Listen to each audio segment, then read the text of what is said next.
theyeshiva.net. Good evening, everybody. Please make yourselves comfortable. I hope there are enough seats for everybody. In the front, there are some seats if you want to come sit down.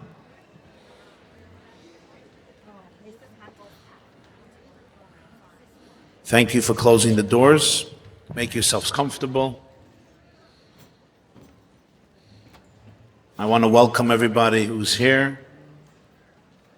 I assume it's been a long day, either of traveling or of being present. And it's already 10:22 p.m. They used to say a keynote is called a keynote because before the person begins, they give him a key and a note. When you finish, lock up. Okay, so it's interesting when an event begins at around 10:22 p.m. 10:22 exactly, not around. So if anybody feels the need to fall asleep in the middle, it's perfectly fine. And it should be with Hatzlacha. It may be more interesting, your dreams may be more interesting, but I'm not going to get involved in that.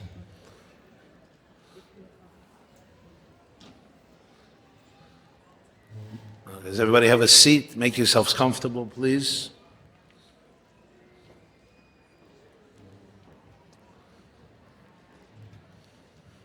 First of all, Bruchas Habayis, I want to welcome all the Shluchos who are gracing us here.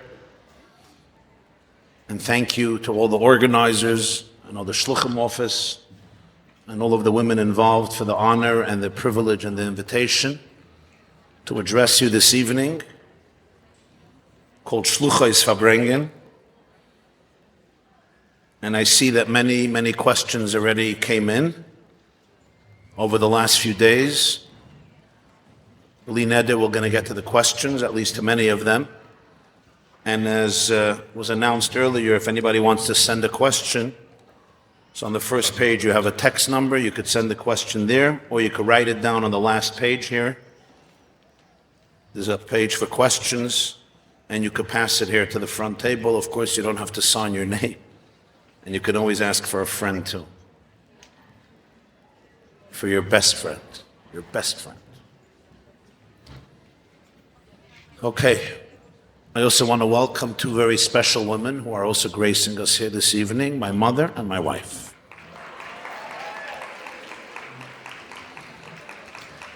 Besides all of my gorgeous nieces who are here too. Some of them. Okay.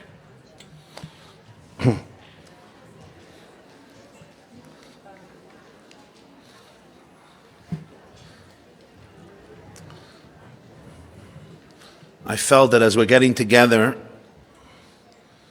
to really make it more meaningful and penetrating, it's always powerful and beneficial to learn something together.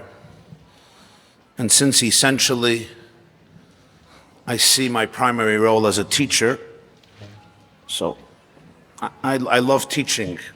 So I asked them to copy a letter from the Rebbe. You could turn to it, please. It's one page.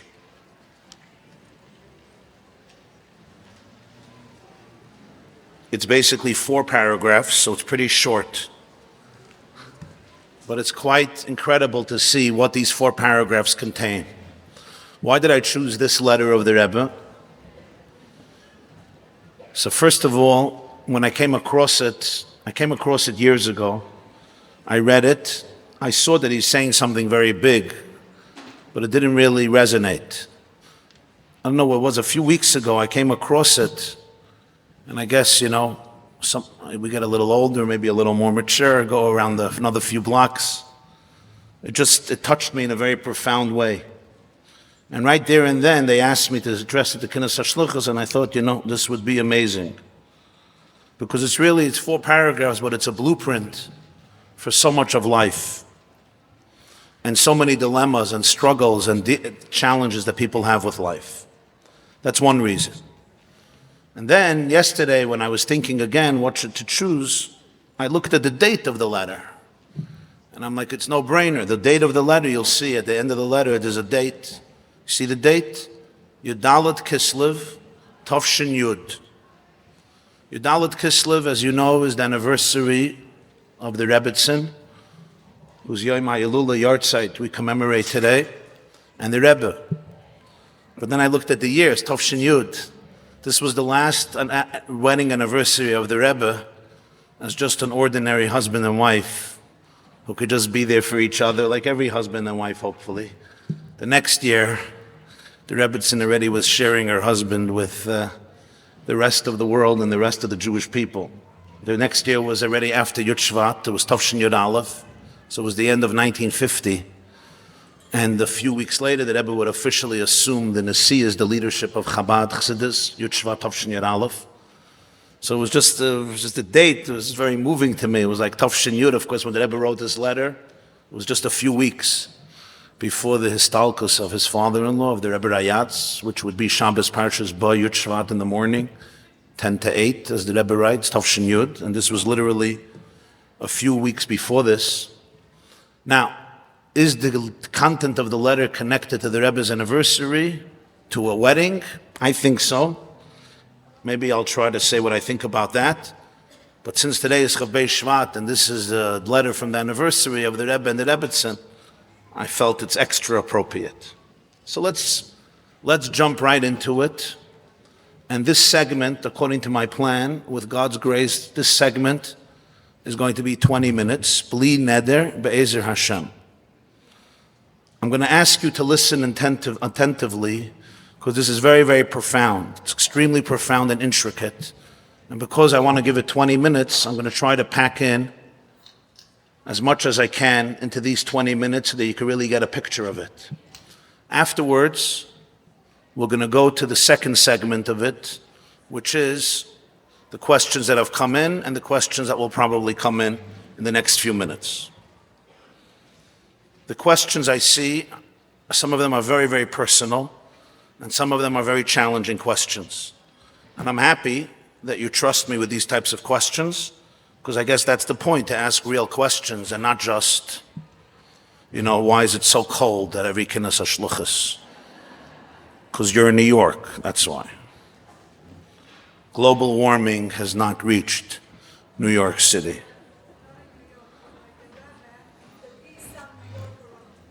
Very good, but it's still cold. It's still cold, yeah. Okay, I hope I remember. I'll tell you a nice story about the cold New York winters. So this is a letter from the Rebbe. Remember, this is before his Nesias. And he's writing a letter really explaining one line or two lines in a sicha of the Rebbe Rayatz, of the previous Rebbe, the sixth Lubavitcher Rebbe, of Yutas Kislev Tovshin Tes.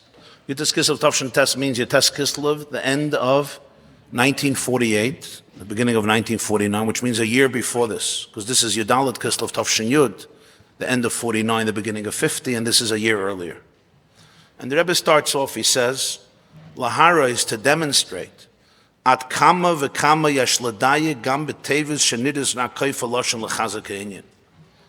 A paradigm in learning is how meticulous, how nuanced you have to study even words that seem as simple redundancy just to say it again.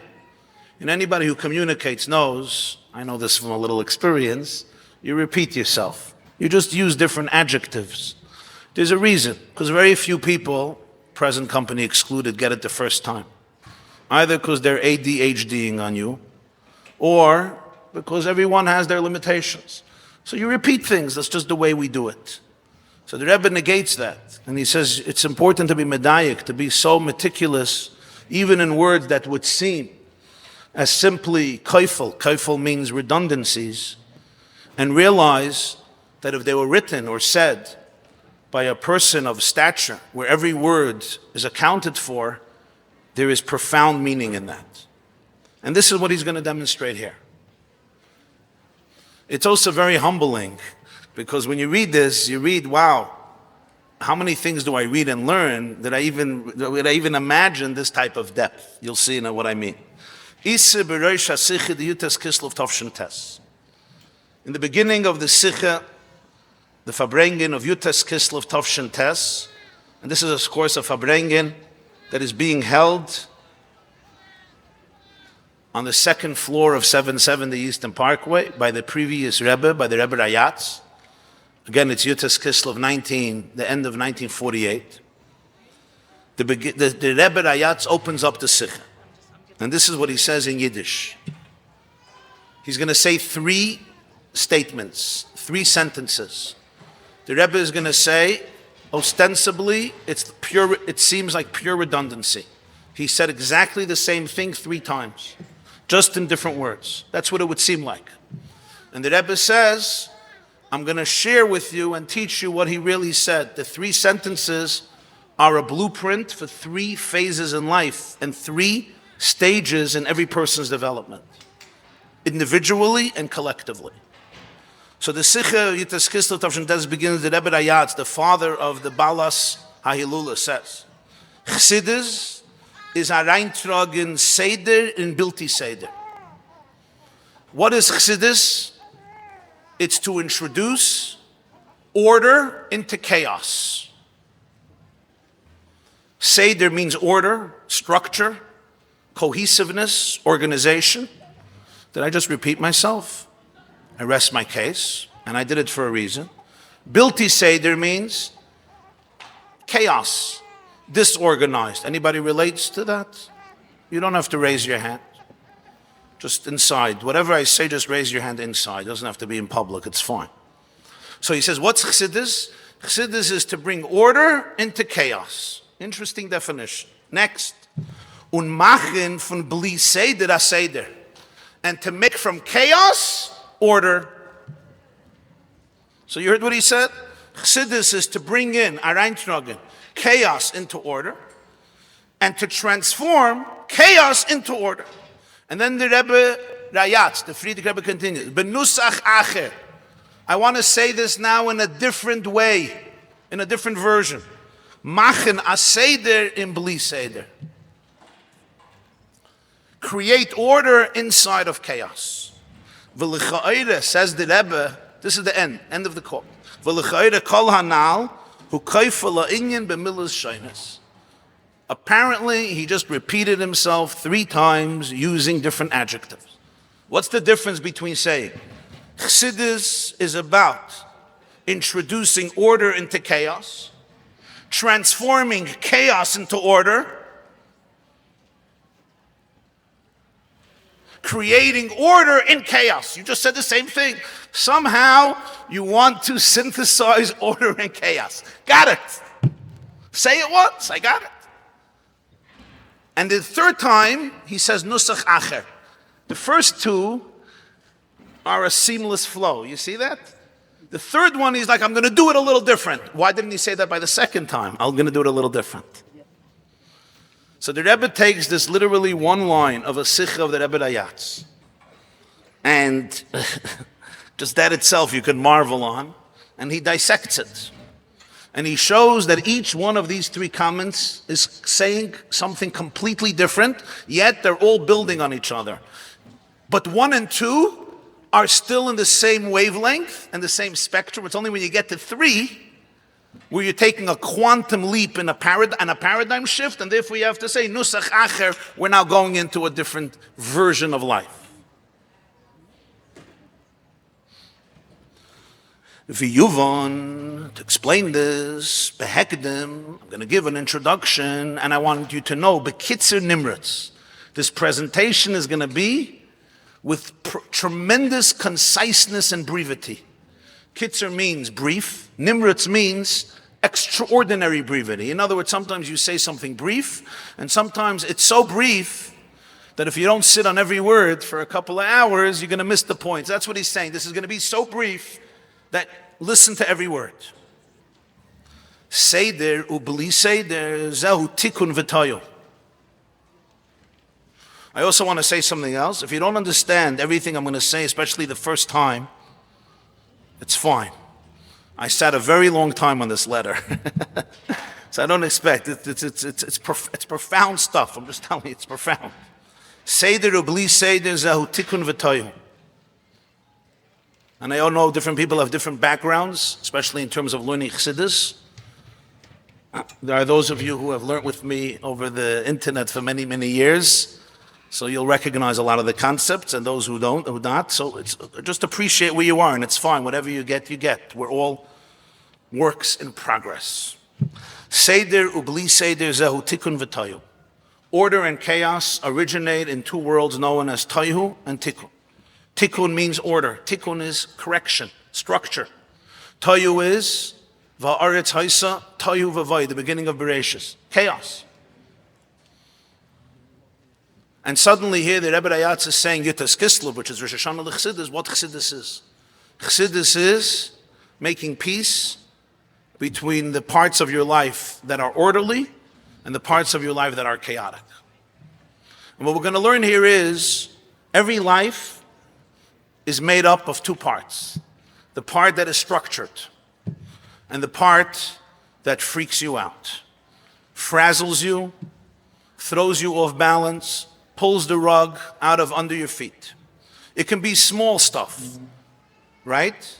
You have a program that night in Chabad house, the cleaning lady didn't show up, the chef didn't show up, somebody else canceled. That's one thing. I call it small relative to larger crises that can really shake up an organism, a system, a family, a structure. That's tohu. Tikkun is, you got it under control, or it looks like you got it under control. It's orderly. Many of us like order. We like structure. You have to-do lists. You try to follow them. You try to be on top of the game because that's a normal way of living. It's a more organized. It's the organized parts of lives. There's a great anecdote about a shliach. Could be one of your husbands, but I don't know. But it's a good anecdote. Friday night, there was no minyan. There were only 9 people. And he really wanted a minyan. So he went out to the street, classic Chabad Shliach, to see who has a Jewish nose so that he could invite him to the Chabadas for a minyan. And sure enough, he sees a guy who looks Jewish. He must have been skinny, tall, blonde, blue eyes, and handsome. So he turns to him and he says, I need a favor. You're Jewish? Yeah. We have 9 Sabbath evening services. Could you come in for 15 minutes just to complete our minyan and you can leave right away? It'll be a big favor for the community. Guy looks at the shliach and says, I don't believe in organized religion. Chabad Shliach learned in Oholei Torah. So he says, do I look organized? And he came. That's the end of the story. Now, I should say became a Baal Tshuva. He's married now. He lives on Carroll Street, and he's going on Shluchos, and he'll speak next year at the banquet. But I don't know if that's how the story evolved. So there's disorganized and there's disorganized. It's disorganized, small stuff, not everything is organized. But then there's real chaos in people's lives. When you have a trajectory of what it's supposed to look like, and that trajectory is challenged very, very profoundly by curveballs that come your way and you didn't expect it. And everybody knows what that means. It could be in your marriage. It could be with one of your children, with a few of your children. It could be with your own mental health, emotional health, your spiritual state. It could be with stuff that come up in your life, socially, spiritually, psychologically, emotionally, and they create tayu. It could be external, and sometimes it could be internal, which makes it even harder. So the Rebbe says, Seder and Bli Seder are 2 real realities, and they stem in 2 realms, tayu and tikkun. Tikkun is the world of order, and tayu is the world of chaos. In the next level, the way it comes down, Torah mitzvahs, v'guf v'inyan magashrim shem taruvis toivera. Torah and mitzvahs are channels for God's energy in the world and its structure. Learning Torah is structure and mitzvahs are structure. There's a time, there's a space, there's boundaries, there's borders. This is allowed, this is not allowed. This is good, this is not good. This is productive, this is meaningless. This is forbidden, this is permissible. These are like, electrical wires that channel the electricity. So Torah and mitzvahs are originating in the world of tikkun. That's what they are. They represent cohesion, cohesiveness, integration, structure. There's Shabbos, there's Yom Tov, there's morning, there's evening, there's sunrise, there's sunset.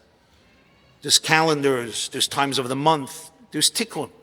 And it's synchronizing life and orchestrating life around those structures. That's Torah and mitzvahs. But the Rebbe says there's another part. He calls it here the guf and the inyanim hagashmi. The guf is what we would call here embodiment and physical survival. And everything connected to physical matters, shem taruvas toivira. There's right away chaos. The first chaos is there's a tremendous confusion between what is truly good and what may be a distraction of goodness. And the reason is, because what does it mean to be alive physically? It means the first, what the Tanya says, the animal soul is the soul that lives in the body and is in charge of the body. So the Alter Rebbe says in the first chapter of Tanya, it's Taruvas Toivira, that's the Eitz Hadas. What does Taruvas Toivira mean? Taruvas Toivira doesn't just mean mixture of good and evil. In Tanya, the word Ra is a euphemism for brokenness, for disassociation from oneness. Taruvas Toivira means the fact that you need to survive automatically causes that every single one of us must develop survival skills and coping mechanisms in order to survive. Some of those coping mechanisms may be amazing. Some of those coping mechanisms may be disastrous. Usually it's a mixture. It's a mixture. Some of us have coping mechanisms that have turned us into extremely, you'll forgive me, I'm going to be a little blunt, that have turned us into extremely successful shluchos, but they're coping mechanisms. How do you know it's a coping mechanism? You feel a little dissonance inside of you. There's something blocked. There's a torturous emotion. We repress it because it's part of survival, but it usually comes to the fore. There was a drunk alcoholic. He's already in the Olam HaEmes. He was a good guy. His name was Zalman the Shiker. He used to sleep on the island of Eastern Parker with a bottle of Crown Royal. He was an intelligent guy. Reb Zalman, Zahaben Alichtike Gan Eden. So he would Farbrengen with the Bachrim. So he would say, we drink alcohol to drown our sorrow. We fail to realize that sorrow floats. That was an expression of a real shiker. You know, he could say this from experience, right? What do they say? What you resist persists.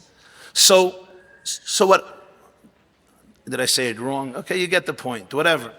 The bottom line is, the guf is basically, I need to be alive. What did I have to do? What did you have to do in order to be alive? Very interesting things. Some of us, right, to be frank about it, some of us needed to become people's pleasers. Some of us needed to become very aggressive. Some of us are getting angry at the world constantly. Some of us become spineless. Some of us are frozen. Some of us become numb. Some of us shut down our hearts. If life was very painful as a child, how many times can you feel a dagger in the chest? The guf and the nefesh HaBahamis says, I have a brilliant idea. Stop feeling. If you stop feeling, you're good. You're good. People disassociate it from their body. They don't feel anymore. It's a coping mechanism. And it's actually, they mean well. This was the body's brilliant wisdom to survive. Some people go into dorsal state. They're literally frozen. Some are in fight or flight or fawn or freeze. And these are very, very important things. So this is Taruvas Toivira, right? Some of us become great tzaddikim or tzidkaniyas, and some very opposite. But the bottom line is, I will do what I need to do in order to be able to survive in a difficult world and even to be comfortable and to get some love and validation while I'm on the way, because nobody could be lonely. So the body has to figure out brilliant stuff. What do you need to do not to be lonely? What do you need to do to get people's validation? What do you need to do to acquire love? What do you need to do to stay safe? Anybody who looks inward knows one of the most humbling and non-judgmental experiences in life is to notice what people do to their systems in order to survive.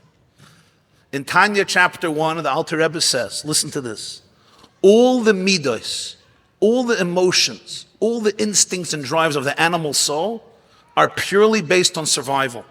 What he calls midos ra'os in the vocabulary of Tanya is what the Rebbe says here are midos that are designated for survival. And he gives examples. Laziness It's a coping mechanism. Depression, anxiety, brilliant coping mechanism. You know why? If I have social anxiety, you know what happens? I have, by the way. If I have social anxiety, you know what happens? I won't say anything stupid, right? You're walking into a chasana, your anxiety says, anxiety, anxiety, it's a fire alarm. Make sure not to say anything stupid. Be impressive. Be a mensch. What's going to happen? My inner nerdiness, ugliness will never, ever emerge. It usually develops at age 2, 3, 4, 5, 6. And then we play it out. This is a mamish, a survival instinct of the animal consciousness. Rebbe says, atzvos. Boasting, validation. Could you please give me a compliment after this event? Right? Could you do it now already? Oh, I'm doing well right now. Okay, I'm done. You don't have to. We're done. I got it. Right? This is hispirus. What's hispirus? Hispirus means, please, a little validation. Something. Epis.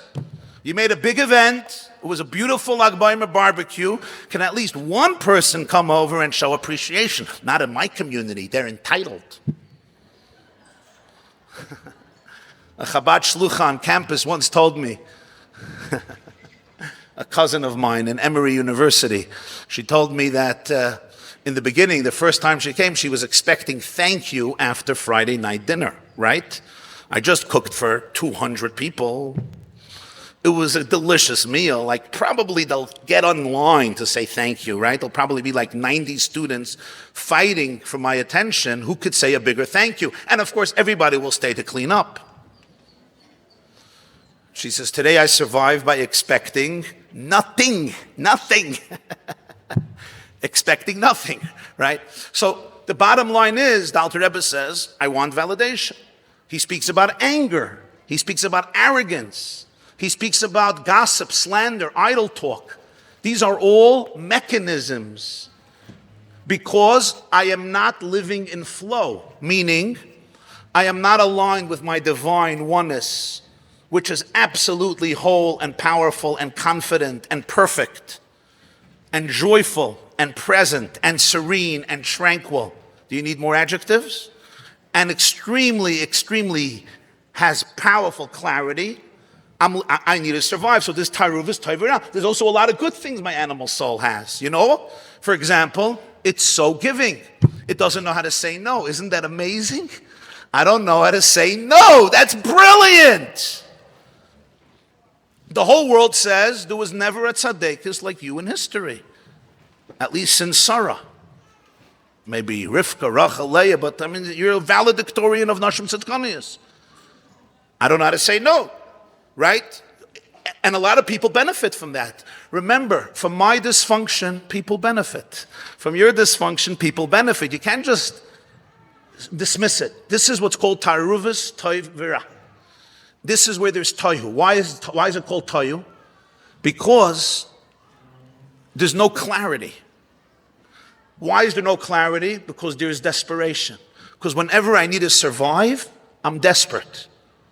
I'm going to quote Viktor Frankl, who once said, between stimuli and reaction, there is a millisecond.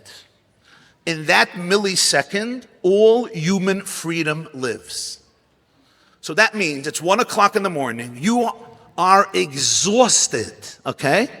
Your teenage daughter comes into the kitchen. I'm not going to talk about how she's dressed, but Chava's attire before the Eitz Hadas is reminiscent.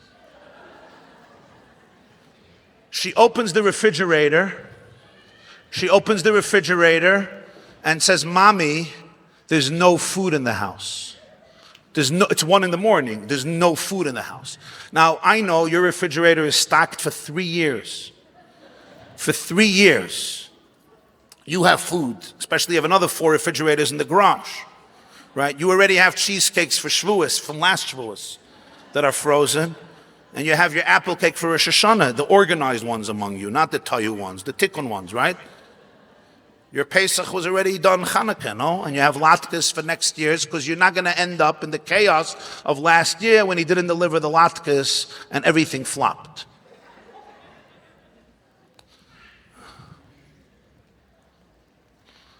Oh, I'm talking about your daughter, okay. So, Ma, there's no food in this house, right? That's called stimuli. Something just came right into your brain. Reaction. Reaction. What's reaction?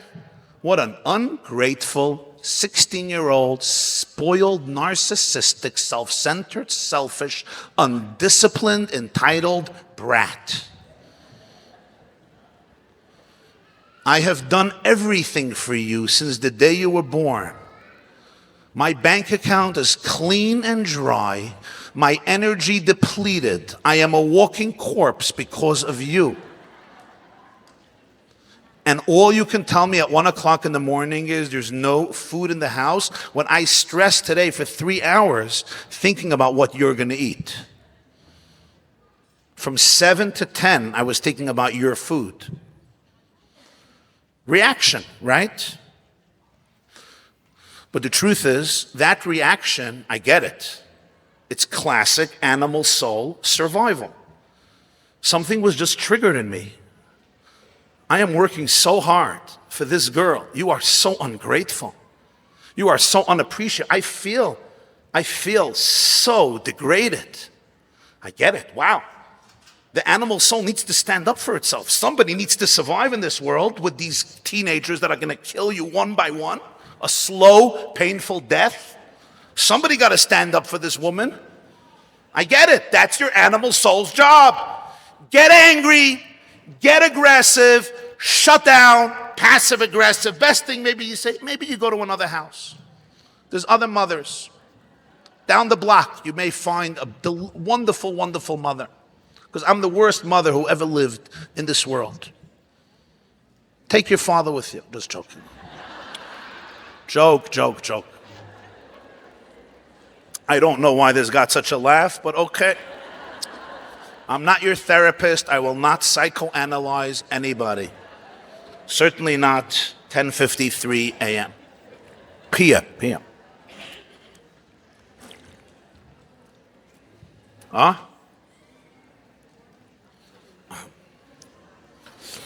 So, no more seats. There's seats in the front. There's seats in the front. I don't care if you text while I talk. You can sit in the front. I have other survival mechanisms. I don't care if you text when I talk. I'm used to it. You get it? This is important stuff. I'm doing a little humor, but this is not so humorous. It's in that millisecond before you react where you are a free human being. Where I can actually notice what's happening, notice the toyu, notice the chaos, notice the disintegration, notice the desperation, notice the intensity. That's exactly what toyu looks like. And then you could choose. And then you could choose how to react. From your nefesh elikis consciousness or from your survival consciousness. And it's not about judgment. Because if you react from one, we get it. But from your nefesh elikis is actually never desperate. It's a chelik elikamimal. It has God's confidence, God's infinity, God's stability, God's clarity, God's love, God's joy, God's confidence, God's power. You're good. Even if she said there's no food in your amazing refrigerator.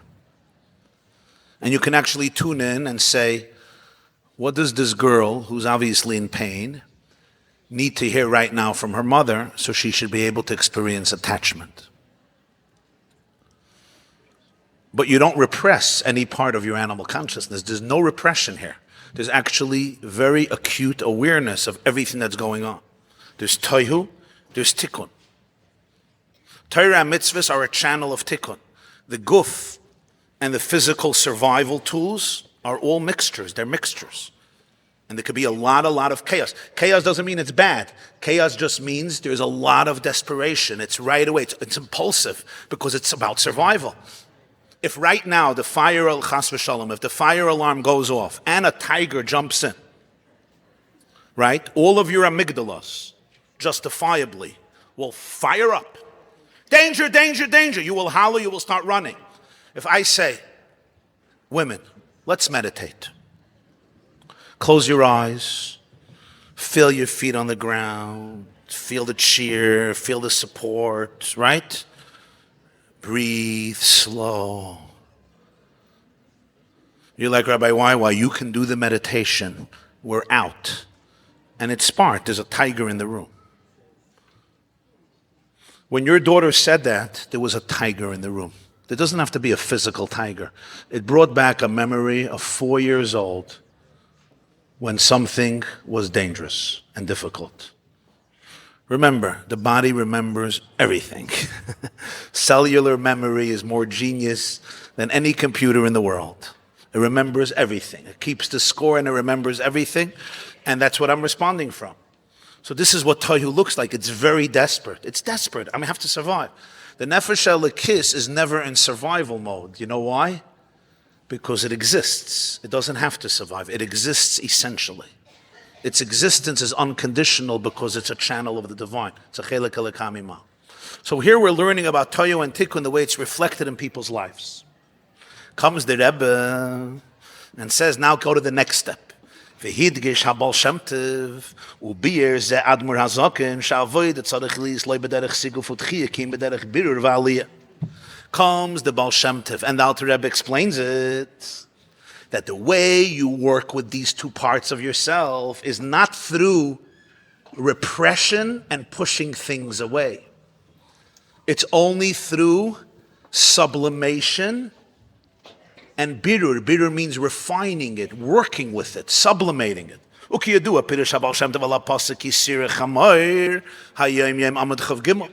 Everybody knows what the Baal Shem Tov teaches, Parshas Mishpatim this week on the pasuk. You know the Baal Shem Tov.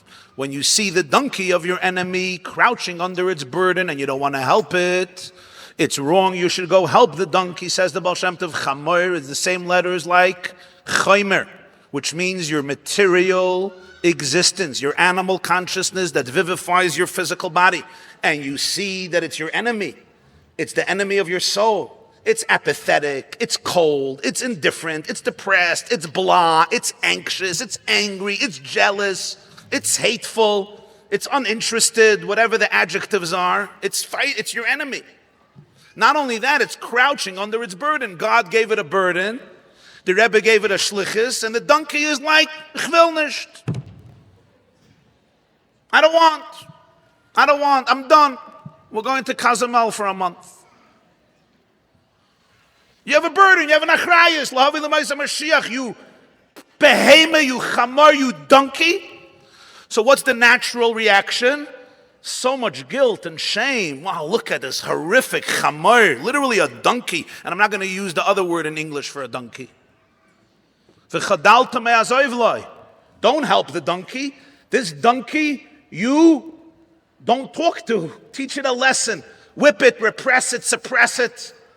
Says the Baal Shem Tov, Loi bezu haderech yishkin eira Torah. That's what it says in Ayam Yot. That's not how the light of Torah will dwell in you. That's how shame and guilt will dwell in you. Azoiv tazoiv imai. You need to become friends with this donkey. You need to lift it up. A donkey it is. A chamayr it is. Survival mechanisms it has. It can go into chaotic behavior. Yes, it can even get into addiction and other crazy stuff. But Aziv, Taziv, Imay, the Baal Shem Tov says, don't repress, don't suppress. Repress and suppress is one is conscious, one is unconscious. This donkey, Aziv, Taziv, Imay, you can work with it. So the Rebbe says, weiter, ukemuvon kol anal tzarich liyisnas al pi dirishas teres Chabad la'at v'loy b'derech makif. And if you learn Chassidus Chabad, you know that all this has to be done gradually, not makif. Makif means superficial. Makif means when there's a big light that envelops you, but it's not integrated. La'at means la'at. I don't start losing 50 pounds in a week. People who lose 50 pounds in a week, don't look at them the next week. It's a joke. It's la'at. Why? Integration. Everybody in the world I know goes on a diet. I'm one of them. But maintenance is a different story. Because I get inspired, I get overwhelmed. It was an amazing Farbrengen. We sat Friday night, we sang for 3 hours. I was sobbing from emotion. I got it. But you come home, and let's face it, there are people who trigger the living daylights out of you. Forgive me. So makif means it's powerful, but it's not inside of me. The Drishus Teres Chabad, Chassidus Chabad, Chachma Bin Adas is all about integration. So we learned two things. The Baal Shem Tov taught us no suppression, but education, connection, attachment.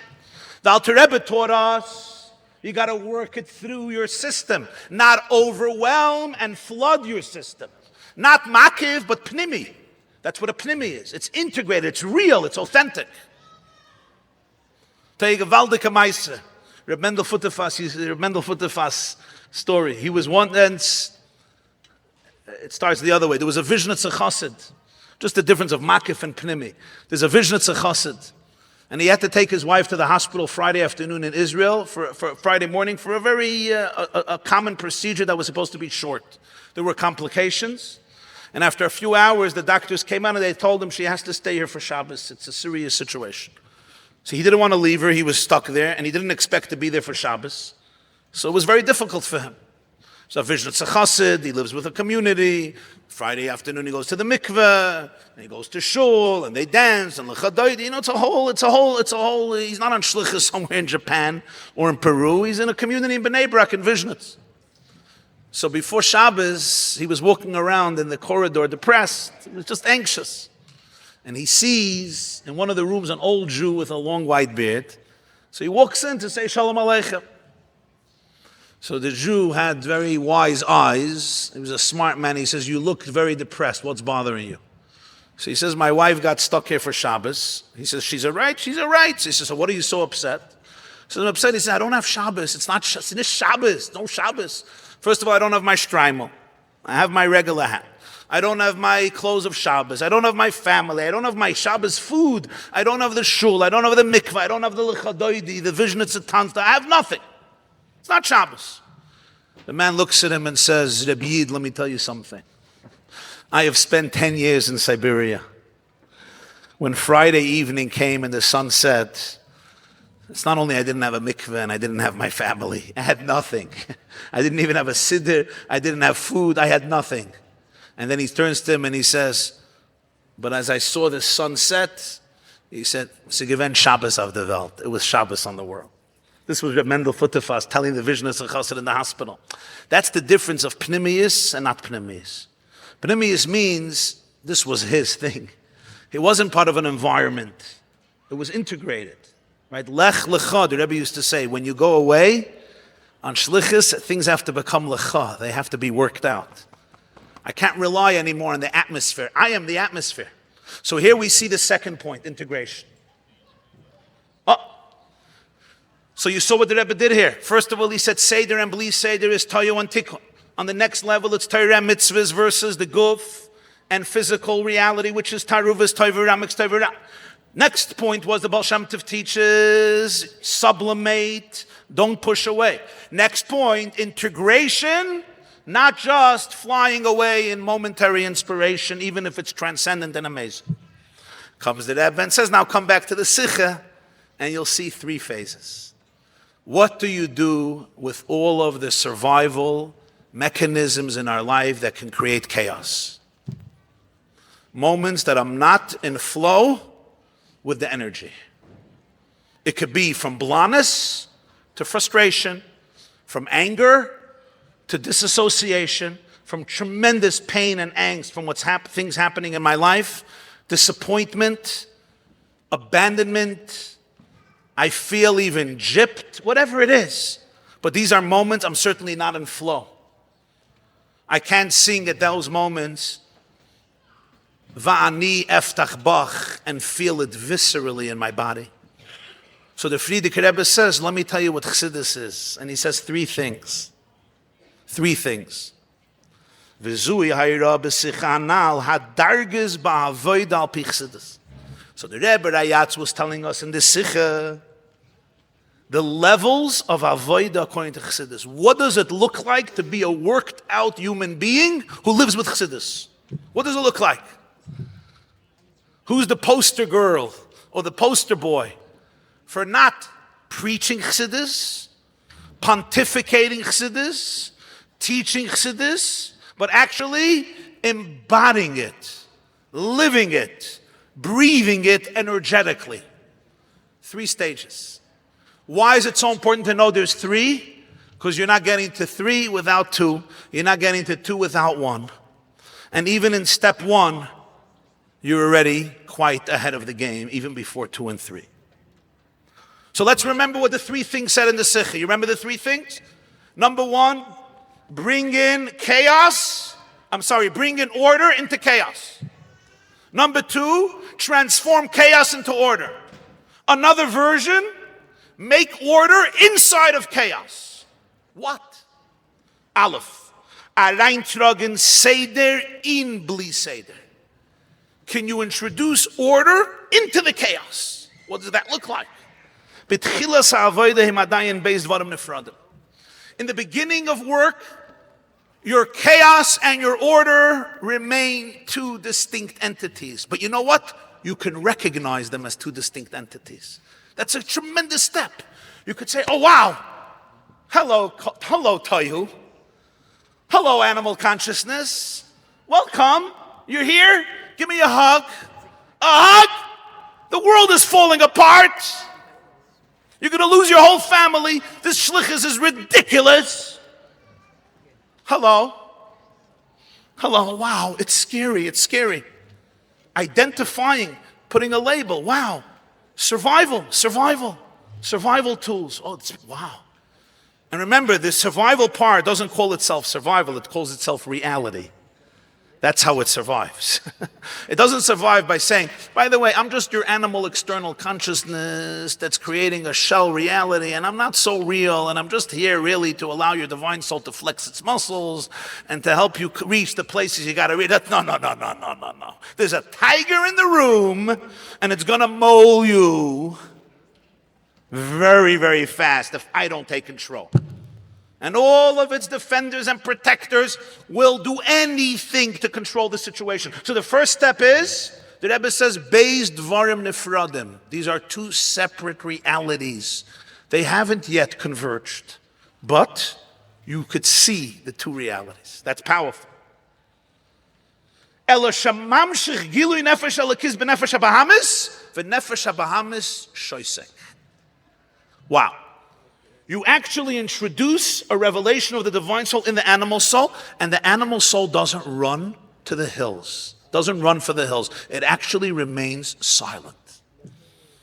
Now, I don't know if you realize how big this is. The animal soul remains silent. In other words, she is a captive audience. She's not joining you. No. It's like, you do the talking, I'll do the listening. I'm not part of this club. Because I am scared, and I always thought you're a little insane. But you know what? I'm going to listen to your presentation. But what happened? There's a beginning of communication. Machen, reintragen Seder in Bilti Seder. In the world of my chaos, I brought in another perspective, another vision. Do you know how big that is? What does that mean? Back to what I said before. Between stimuli and reaction, I turned to the reaction and I said, I'm here. Mommy is here. Mommy is here. Okay? Let's pause for a moment. Take a deep breath. We're going to bring in another voice into the picture. It's called the divine voice. And the animal soul you have built enough capacity and trust with your animal soul that it's at least going to be quiet. It won't throw a crazy tantrum and run to the hills. It won't run for the hills. It's going to listen. In Tanya vocabulary, this is called, in chapter 12, Moyach Shalit al Halev. What does Moyach Shalit al Halev mean? Let me tell you the wrong translation, and now let me tell you the real translation. The wrong translation is the brain is a dictator, right? It's a dictator on the heart. It tells the heart, you are a curse in my life. Shut your mouth, because I am the boss. Now see how well that works. Whoever does this knows how much anxiety this produces, and you just become a passive-aggressive meshugana. Been there, done it. Mayach Shaltal Alev is actually something very different. Mayach Shaltal Alev is one of the most compassionate things in the world. It's what the Rebbe is saying in this letter. The Mayach acts like a mentor and a parent. The heart is throwing a tantrum. I am scared. I am overwhelmed. I am anxious. This is dangerous. And the Mayach comes in like a loving mother or father, hugs the heart, and says, I got this. I got this. No. I got this. And I'm so sorry. And I'm here. We'll talk about it more. But mommy got the steering wheel. We're not going off a cliff. We're fully present. And the animal soul has learned to trust you enough that it at least remains quiet. It won't fight you tooth and nail. It says, okay, I see mommy knows what she's doing. It trusts that the Nefesh Elokis can be a leader. It won't join you. It will not join you. It will still scream and it will still throw a tantrum, but at least it allows you to run the show because shoisik. Shoisik means it acquiesces. In the language of Chassidus, this is called iskafia. Iskafia does not mean, as people think, suppression. It's not what iskafia means. Iskafia means ensuring the animal consciousness that there is a responsible parent in the psyche who's making very wise decisions that will make everybody happier and give them a much more meaningful life. That's what it means. But the animal soul still didn't join the bandwagon. Now comes Beis. Machen von bli seder a seder. To make from chaos order. Wow. You took bli seder. You didn't just bring in the order into the chaos so that the chaos could see another perspective. You actually, machen von bli seder, you took the chaos and you turned it into order. What does that mean? Ein bli seder, kiyim seder bilvad. Suddenly there's no chaos. There's only order. What's it mean? Nefesh habahamis mispaleles v'loy medes achar nefesh elokis hamakri oisa. The Nefesh habahamis actually says, you know what? I like you. I think this is fun. Remember, if the animal soul is all about survival mechanism, so the moment it realizes that the ultimate bliss and survival in life is attunement to Hashem and being in the flow, the animal soul says, I'm in. This is where the real party is.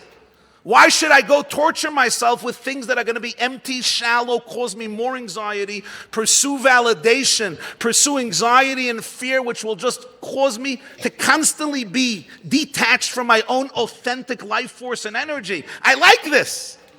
So suddenly the chaos is not chaotic anymore. The chaos has been elevated, sublimated, transformed. This is already a much deeper stage where the animal soul actually calms down and she's not just a recipient. She's actually an active partner, as he says. She's actually hamakri oisa. It's like the Nefesh Elokis is leading the choir, is the conductor, but the Nefesh habahamis is singing along. It's like, wow, this is amazing. Davening. Psst. This is called living. Learning. This is called life. Wow. I'm alive. I'm present.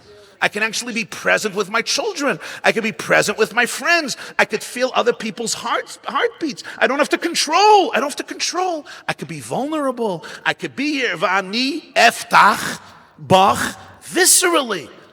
This is good stuff. I like this. The Nefesh habahamis suddenly is enjoying the clarity and the structure and the oneness that the Nefesh Elokis brings into the conversation. Says, you know what? I'm not your enemy anymore. If this is what it was about, I didn't know this is what it was about. I was trying to survive.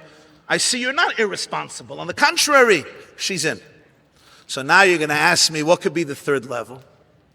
This is already l'chayres hapcha. Says the Rebbe, and this is here the big chiddush of Chassidus. Avaloi ba adayin leverav tvuas de koyach shar. You still didn't reach a point where your animal soul actually becomes the greatest source of inspiration. V'rav tvuas b'koyach shor means it's the bull, the ox, that produces the most grain. This is all tolerating and empathizing with the animal soul, and even elevating it so that it could experience the bliss of the divine soul and follow it. But now comes avalat tachlisu. There's a deeper state, the ultimate purpose. V'zeu nuscha acheres legamri. On the third one, the Rebbe Rayat says, this is a nuscha acheres. This is a different frequency. It's a different version in life. Gimel machen aseder in bli seder. Make order in chaos. Whoa. The second one was you transformed chaos into order. There's something deeper. Can you make order inside the chaos? Can you stop being afraid of the chaos? Unburden it, disentangle it, and suddenly you'll see that's where your deepest beauty and secrets lay. Sheyeshnam hamaylas d'shneya inyanim gam yachad. Oiris merubim d'toyu, bekelim merubim d'tikun. Instead of running away from Toyu, realize that the lights of Toyu are so gigantic, are so massive. The reason they're overwhelming you, the reason they're creating chaos in your life is not because they're chaotic, it's because they're infinite. And whenever infinity trickles down into a finite brain, the brain goes crazy and screams, chaos, chaos, chaos, chaos, chaos.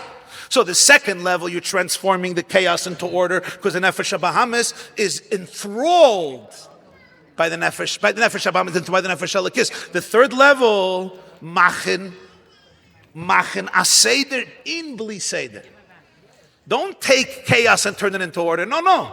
See the order in the chaos. This means don't fear anything that comes up. Even the most chaotic experiences and feelings, they're hiding tremendous sparks.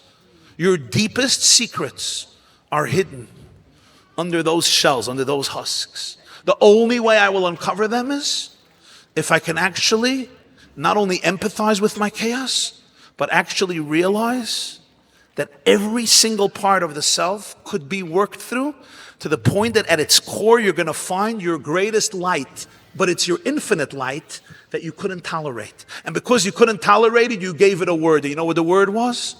Chaos, horrible, destructive, meshuga, overwhelming. This is Tayu. What is really Tayu? Oiris merubim, tremendous lights. The Nefesh HaLekis has vessels, kelim detikun. When the Rebbe spoke in the famous Sikh of Chav Ches Nissen, and he said our job is to bring the Geula, so you know what he said? Do what it takes. Mit oiris merubim de tayu, aber mit kelim de tikun. It should be, that was his expression. It should be literally the same expression. The great, enormous lights of tayu, but in the vessels of tikkun. Because the vessels of tikkun mean they could be integrated. They're not chaotic. So he says it's machen aseder in bli seder. The chaos itself becomes your gift. What does this mean in a person's life? In a person's life, this is where there's complete transformation. Complete transformation means every one of those survival mechanisms that really created chaos is usually hiding probably your deepest resources and your deepest gift to the world. And because it's such a gift, your animal soul wanted to protect it. Winston Churchill once said, in a time of war, we protect the truth with many bodyguards of lies. So this treasure has been protected by layers and layers and layers and layers, and now I have no access to it. Because if you get even close to that place, the system, the alarm system in your brain, vert mamish meshiga, it goes crazy. It takes tremendous courage to be able to stay present, work it through. We usually need support systems and some help. Work it through, and then you will find your tohu as your gift. Those who do this work, which is the work of Chassidus, know that the moments of your deepest darkness, when you work them through, have allowed you to touch your deepest truths. I have never met anybody in my life who did not confront their deepest darkness and did not emerge finding their deepest truth. Of course, you have to know how to do this because it's very, very delicate and very sensitive and subtle, which is the reason we stay away from it. So we have here 3 stages of what Chassidus is. Stage number 1 is curiosity, inquisitiveness, awareness, and identification. This is my animal consciousness screaming. This is my divine soul relaxed. This is my anxiety. This is my divinity. This is my abandonment wound. This is my confidence. This is my blissful relationship with Hashem. This is the fearful little child who's busy with doomsday in the next 10 minutes. It's almost like the radio. You remember those who used to listen to, there's AM and FM. You remember AM and FM? You go to AM, the world is coming to an end within the next 22 minutes. You give me 22 minutes and I'll give you the world and it's coming to an end. So you go to FM.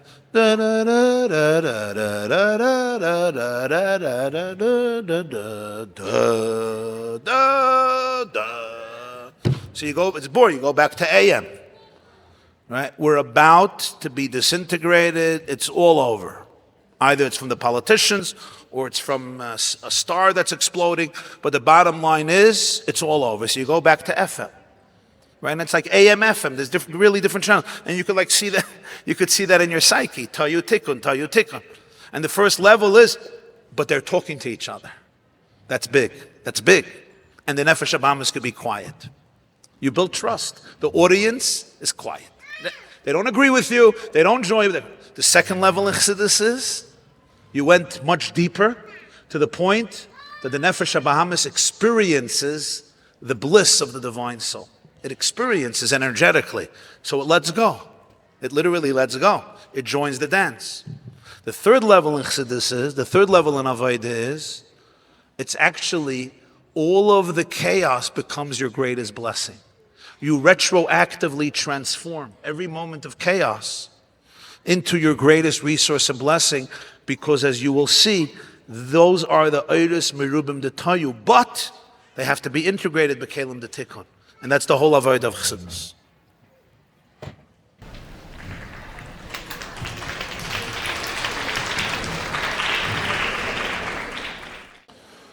Okay, I'm going to go through some questions.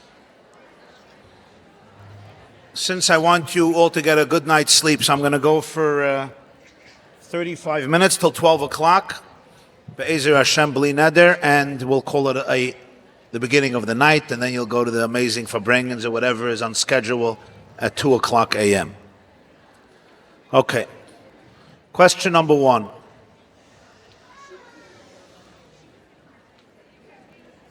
If I could just request, whoever wants to stay for the questions, you're welcome. Whoever doesn't want, if you could just take the conversation outside, because I get very confused when there's noise. I have sensory issues. Question number 1. I sent my daughter, I sent my daughter to the Rebbe's Moised for Chinuch out of town. She fell in with bad friends, ended up with a group of friends we would not approve of. I thought the Rebbe said he takes the chinuch of the Shluchim's children on his shoulders. My daughter married, but she didn't marry a Lubavitch Chassid. She married a very nice person. My daughter does not cover her hair. She has amnesia on how she was brought up. How do you explain this? My other children are very strong Lubavitch Chassidim.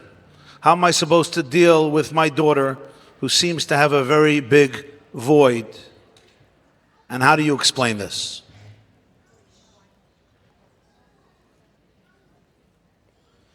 There were quite a few questions of this style, of this nature, different stories, boys, girls, but around this theme. So I want to address all these questions. Now, obviously, I just have to make this obvious disclaimer. You know, every situation is so individual and so sensitive, and you have to know the person. I don't know any of these people, so I'm going to be just discussing general ideas that I hope can be helpful, but nothing here is being said as an authoritative, verdict of what should be done or what should not be done. One is just trying to trigger some ideas and arouse perhaps some perspectives. When the Rebbe, I don't know exactly what the Rebbe said about the chinuch of the Shluchim's children. I don't know. I mean, I've heard the rumors. I never saw it in any of the sichos. I can't say, and I don't want to discuss something that I don't know for sure. But what I do know is, I don't have to, it's not a secret for anybody of how many families are struggling with their children within the world of Shluchos and within the general world of Lubavitch and really within the entire religious world. From Lakewood to Chabad, from Satmar to Vishnitz, from Ger to Belz, from modern Orthodox to religious Zionism, the entire spectrum of religious Jewry, endless families are struggling with their children. You know, your daughter married a Jew, not a Lubavitch Chassid. There's a shlucha who called me up that one of her children is about to get intermarried, right? Raised on shlichus. And it's not only one story. Now, I'm not minimizing your pain. I'm just saying we're dealing with a real crisis here that's beyond what a lot of people want to admit. But not everyone, but most people are dealing with this.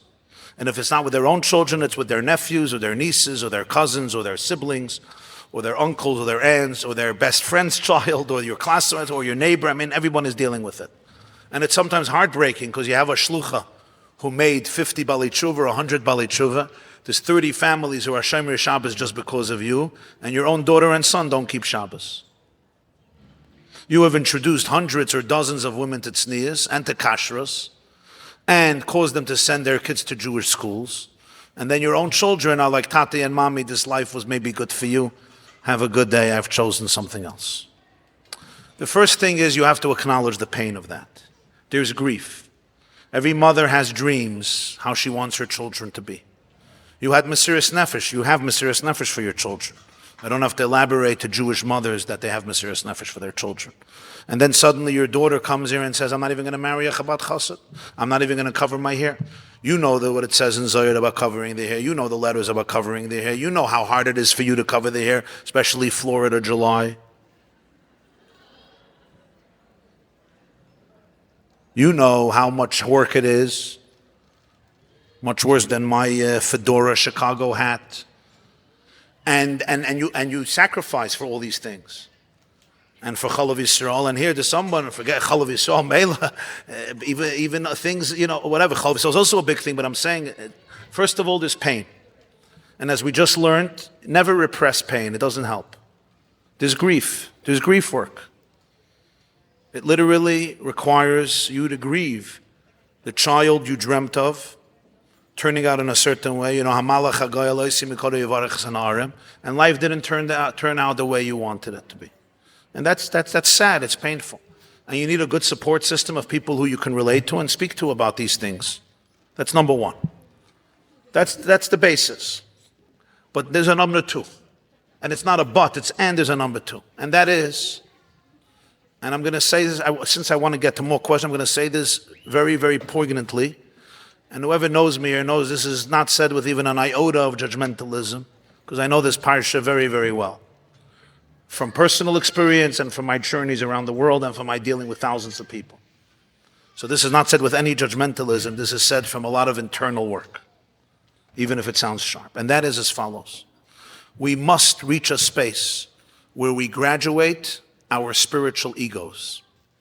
And we stop asking what our children can do for us, and we start asking what we can do for our children. We stop asking what God can do for us. We start asking what we can do for God. Your daughter, your son, is struggling with something. What exactly happened? I don't know. There's probably a lot to discuss. But something didn't work for them in the system. Something. Was it a teacher bullied them? Was it a child who bullied them? Was there emotional neglect? Was there disassociation? Where did they never feel seen, safe, secure, soothed? Was Judaism communicated to them in such a harsh and dreadful way that it's like, I want to have a normal life? Was it maybe how stressful the house was or the shlichus was? Why would any normal person want to go on shlichus when my mother and father are both wrecks?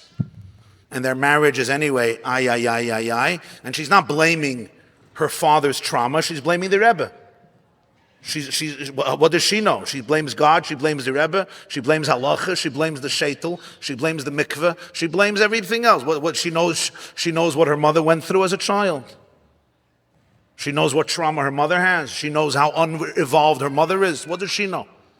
She knows what her father is dealing with. She doesn't know all this. For her, her father represents Hashem, and her mother represents Chassidus, so who needs this? These are just one possible story, and never mind if there was rape or molestation, and these things which are not infrequent in our communities. And when people used to tell me, we don't talk about these things, it's like, you don't talk about these things. I do talk about these things. You don't want to talk about these things? Fine, don't talk about them. I will talk about these things, I just know too much. I'm not going to talk about these things. So now the question is not if my child is disappointing me or not. The question is, do I want to be a mother who's here for my child? Or do I want to sit and wallow in self-pity that I don't have the nachas that I wanted to have?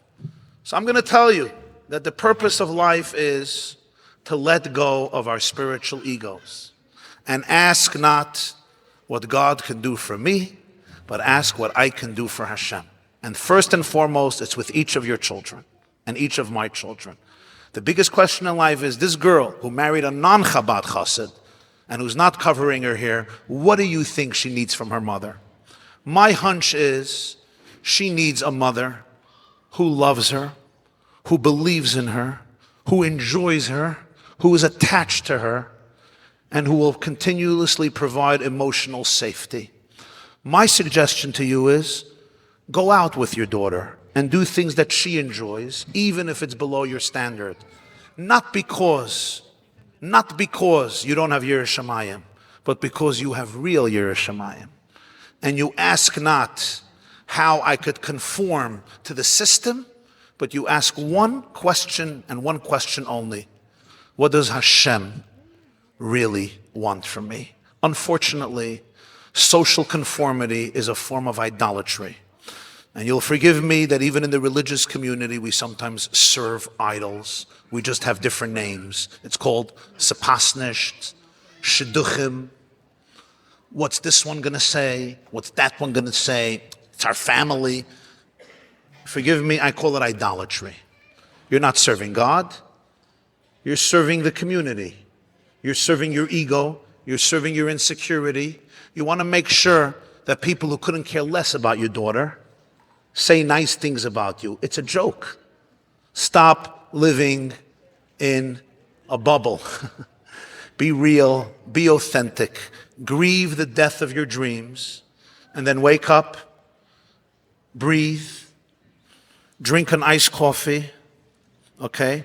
Join a Rabbi YY class in Chassidus in the morning on the yeshiva.net, so you'll feel your divine soul. Not my class, it's the Alter Rebbe, I just teach it.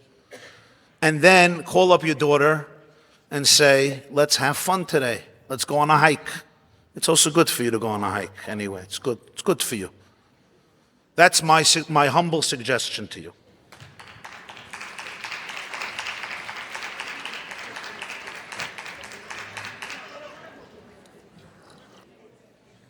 Okay, beautiful, very beautiful questions. I am having a very, very difficult time. Juggling all the roles of my life. The first thing is I'm trying to be sane. That's a good objective. I'm trying to be a wife. Another nice objective. I'm trying to be a mother, and I'm trying to be a shlucha. Okay? I am overwhelmed. I am stressed. Do I have to feel guilty that I'm taking care of my children and I'm abandoning my shlichus? I have a bunch of babies. I cannot do anything in my life besides take care of these babies. I cannot do any programs. I'm not interested in doing any programs. I think you should tell us your name and address and telephone number because the women really like you. I am done. Okay? I'm really into mental health. How did I guess? I'm into therapy. I'm into emotional wellness. Very nice. I go to therapy.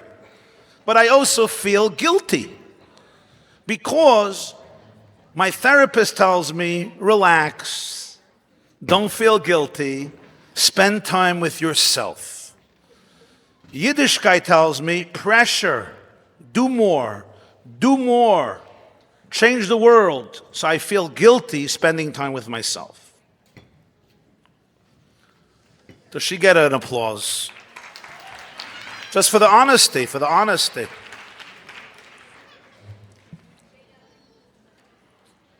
I combined a few questions, so they all get an applause. But quite a few questions of this nature I just combined. It's a beautiful, beautiful question, and it's a pretty burning question. And I want to try, with Hashem's grace, to change the paradigm here. I think we're living in a wrong paradigm. And if we can heal our paradigm, I think things will fall into place like a jigsaw puzzle. You use the word juggling. I'm juggling so many things in life. Stop juggling. Stop juggling. You don't have to throw things like this. That's for a magician that you're going to bring at the next Lag BaOmer parade or Simchas Beis HaShe'eva, and he's going to juggle 9 torches of fire. Okay, and it's amazing, and you're going to pay him $425. You put it on the credit card. Stop juggling. You're not juggling.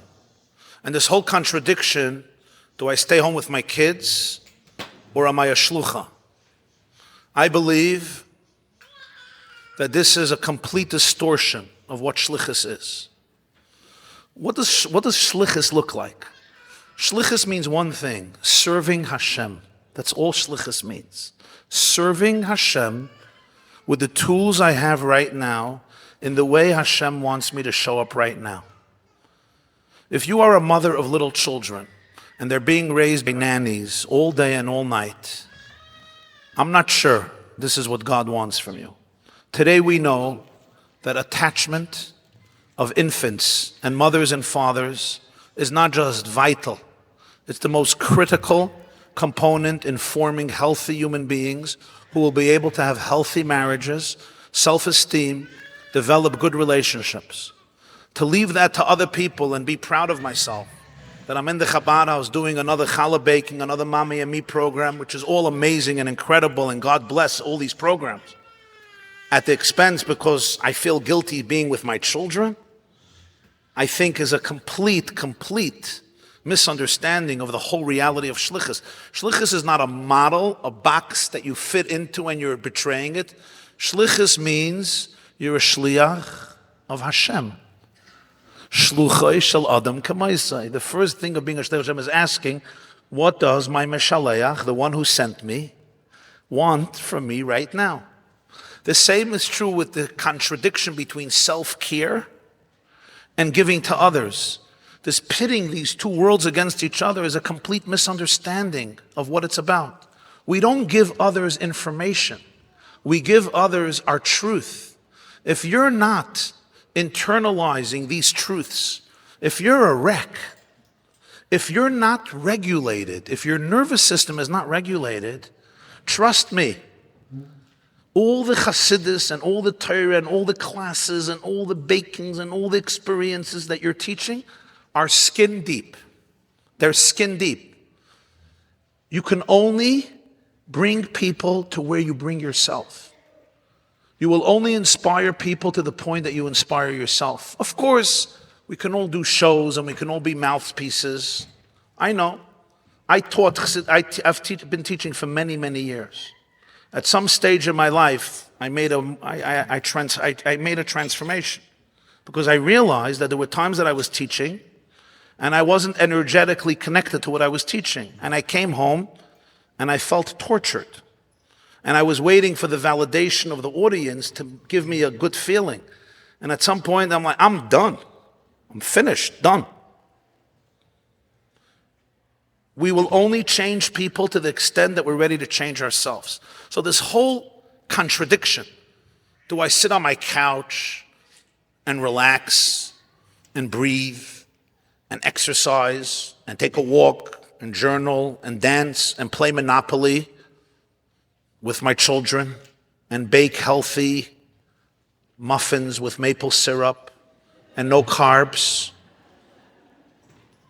so that my husband looks better and I look better, versus posting on Facebook every 6 minutes about a new building that I just put up, a new program, a new institution, a new Joelai, a new shir, a new da-da-da-da-da-da-da-da-da-da. At some point, we all have to grow up and mature and realize either God is real or God is fake. If God is fake, get another job. You'll make more money, you'll be more relaxed. If God is real, it means your internal life is as real as anybody else's internal life. I heard somebody say, the whole Hasidus Chabad in the 7th generation is all about influencing other people. You don't have to be connected to it. Like you're teaching Tanya, it's not about you, it's just about the other person. So I heard somebody saying, somebody was playing it in the kitchen.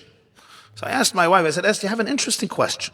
I'm teaching Tanya, I don't relate to anything I'm teaching, and I'm teaching it to my Baal Tshuva, who I'm trying to make a Baal Tshuva, and I want them to get inspired. And then when they say, but how do you relate to this? Like, how do you develop Avos Hashem? I'm like, no, this is the 7th generation. You don't have to have Avos Hashem. The main thing is you teach Tanya to a third person. Okay. So now they become a shlucha, right? Right? They become from your influence. And they now teach Tanya to a third person. So the third person says, but how do you develop this love of God? No. It's the 7th generation. We don't have love of God. We barely have love. We're just boots on the ground. We put one foot ahead of another foot because we have to bring Mashiach. What's Mashiach? Mashiach is when divine awareness will fill the entire world like the water covers the sea. Oh, so you live with divine awareness? No. It's that other people should have divine awareness. My job is to put up a public menorah in the street so that the people that walk by should experience divine awareness. Right? What a sham. What a degradation to the Alter Rebbe, to the Baal Shem Tov, to the Rebbe. How inauthentic. And it's nobody's fault. This is really without judgment. I was there. I know this world. It's so empty. And now, of course, so many people are so bored with Chassidus. Of course, so many boys in yeshiva are like, this is irrelevant to life. This is irrelevant to life. Preaching and preaching and preaching and preaching. Is there any point where you experience anything? I asked a fellow, he left the system completely. He's a brilliant guy. He's artistic. He's very musical. He's very spiritual. And it's usually a lot of spiritual and sensitive people who check out, by the way. You look at your children who are struggling, it's your most sensitive and spiritual children, but that's a separate discussion. There's a reason for it. So I asked him, why did you check out? I asked him. He told me something I'll never forget.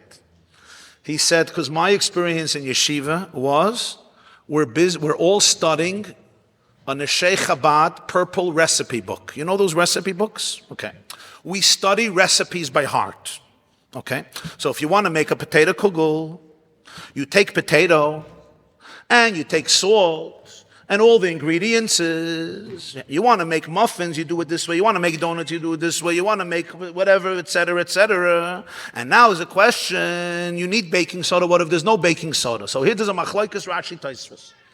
Rashi says if there's no baking soda, you can use soy milk. Tosfos says no, soy milk is not so good. So use almond milk. But what happens if you don't have soy milk or almond milk? Will the cake come out without? So b'di'evet, l'chatchila not. But b'di'evet, if there's no baking soda, it's better than not having the cake at all. He said, I memorized this for 10 years, 1,000 pages of recipes of how to get close to God with all the... So I asked one of the teachers, do we ever taste any of these recipes? He said, no, we just memorize them. We never taste any of these recipes.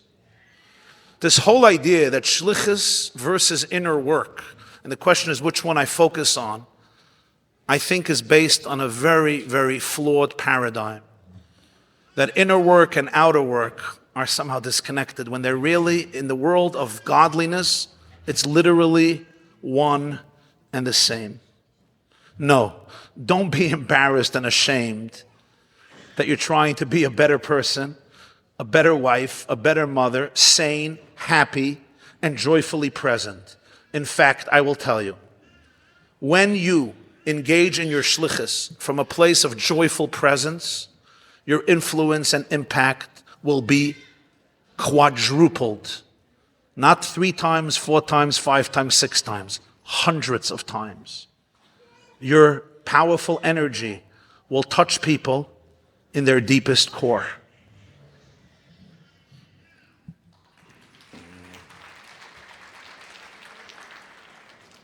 Okay, next question. A lot of questions here. Let me try to do this.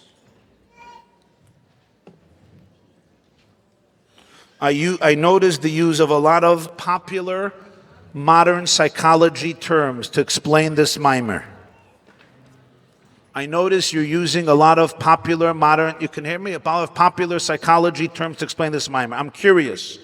Why the new need to use these terms to help understand Chassidus? Is there a way to explain Chassidus in relevant terms without using modern psychological terms? Beautiful question.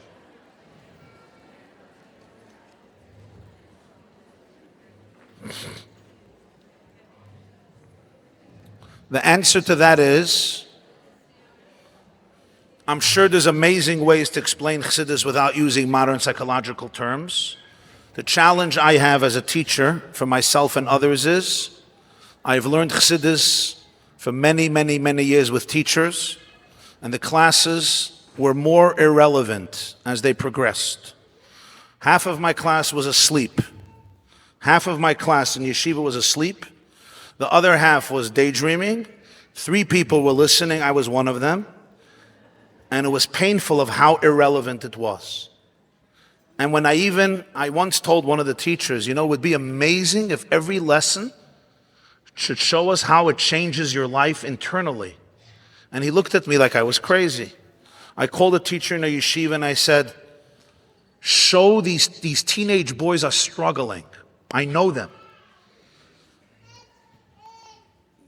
They're not regulated. Their hormones are raging. They have struggles. Talk to them. Make it real. Challenge them. Stimulate them. Show them that this is incredible. This is breathtaking. Let them go and say, wow, we didn't want it to end. And he said to me, my wife knows, I told her, he said to me one of the saddest things. He said, if I bring it down to life, I'm going to be destroying the purity of Chassidus. So I just repeat the words itself. Now, he meant very well. What he meant was, he wanted to give them the pristine words, which is amazing. It's called Ois Yisarav. But in his mind, bringing it down to people's life was a degradation of Chassidus when it's the exact opposite. That's the whole purpose of Chassidus. V'yadaita hayayim v'hashevaisa el levavecha. Embody it energetically, feel it, let your heart expand physically, not spiritually. So I think everyone has to figure out what are the terms that will make it alive for you. It happens to be that I read a lot and I deal with a lot of different types of people, and I find that there are tremendous tools available today that can be helpful and are helpful for me to articulate ideas and experiences of Chassidus that people come to life. People come to life, right? I could have read this mimer, right? I could have read this letter and just used the words tohu tikkun, nefesh elikis nefesh, just say the same thing. Animal soul, godly soul, chaos, correction, bring in animal soul to divine soul, and everybody would have heard it. But I don't think you would have heard any of it. Because I spoke about your teenager coming into the room and how you reacted. I spoke about our coping mechanisms. I think it allows people to experience the energy. Now, probably the person who wrote this is afraid that popular psychology is eclipsing Chassidus, and it's hijacking Chassidus, because that's a possibility. It's a possibility that somebody starts worshiping a textbook of psychology.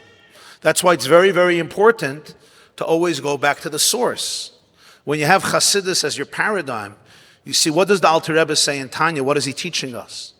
And if you see that these teachings are bringing people more avos Hashem, more yiras Hashem, more geschmack in mitzvahs, in Torah, in their dveikus with Hashem and with their children, more shalom bayis, more harmony. I heard from the Rebbe dozens of times, the litmus test if something is holy or not is look at the results. If somebody tomorrow morning when they daven is going to show up with a more open heart, that means it's good, it's powerful, continue. If it's causing somebody to say, okay, now I don't have to, I'm not davening anymore, I'm done with God, then something was communicated off. So that's always the klal in this area. At least that's how I understand it and I relate to it. There may be other approaches and perspectives I'm sure about. That's just how I feel about it.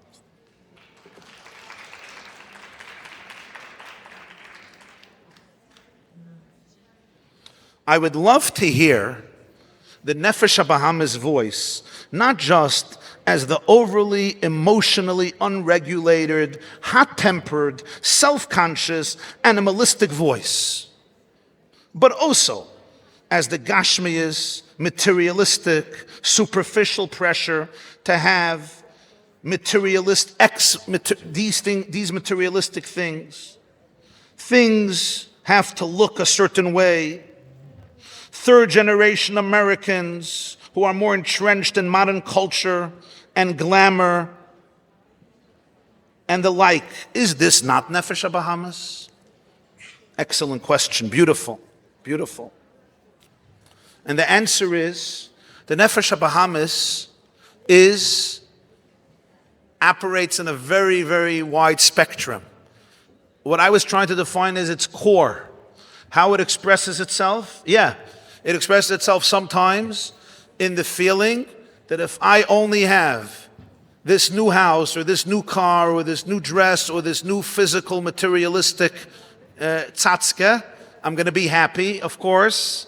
We all know everybody should have a nice home and a beautiful home and but whenever I think that a material object or item is going to soothe my soul, it's going to be a disappointment.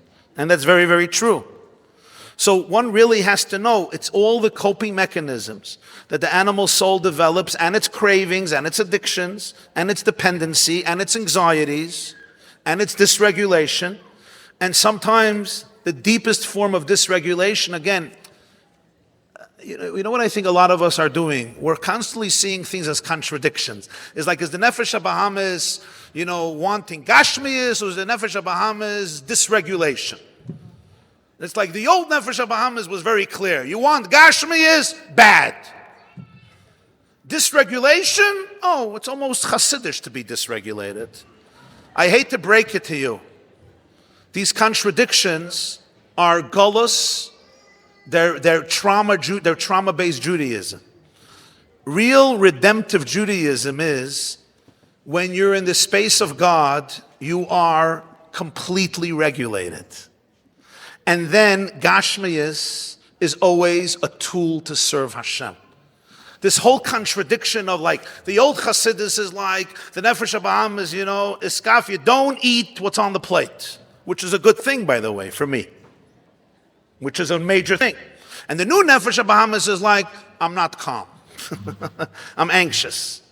Almost this feeling like not being anxious has nothing to do with Avodas Hashem. Fakert, if you're really from, be very anxious. But it's so interesting.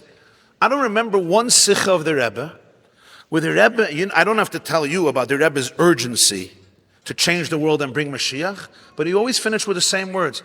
And to do it b'simcha v'tuv levav.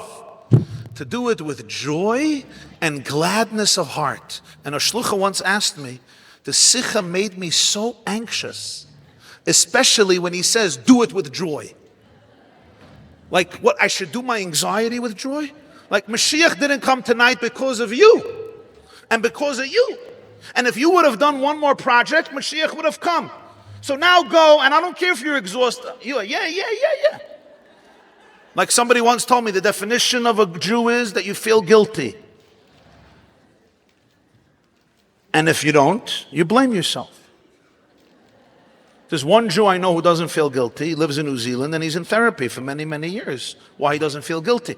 So what's this simcha v'tuv levav? Somehow the Rebbe's urgency is confused in our mind as anxiety. And I hate to say this, and I'm going to tell you why.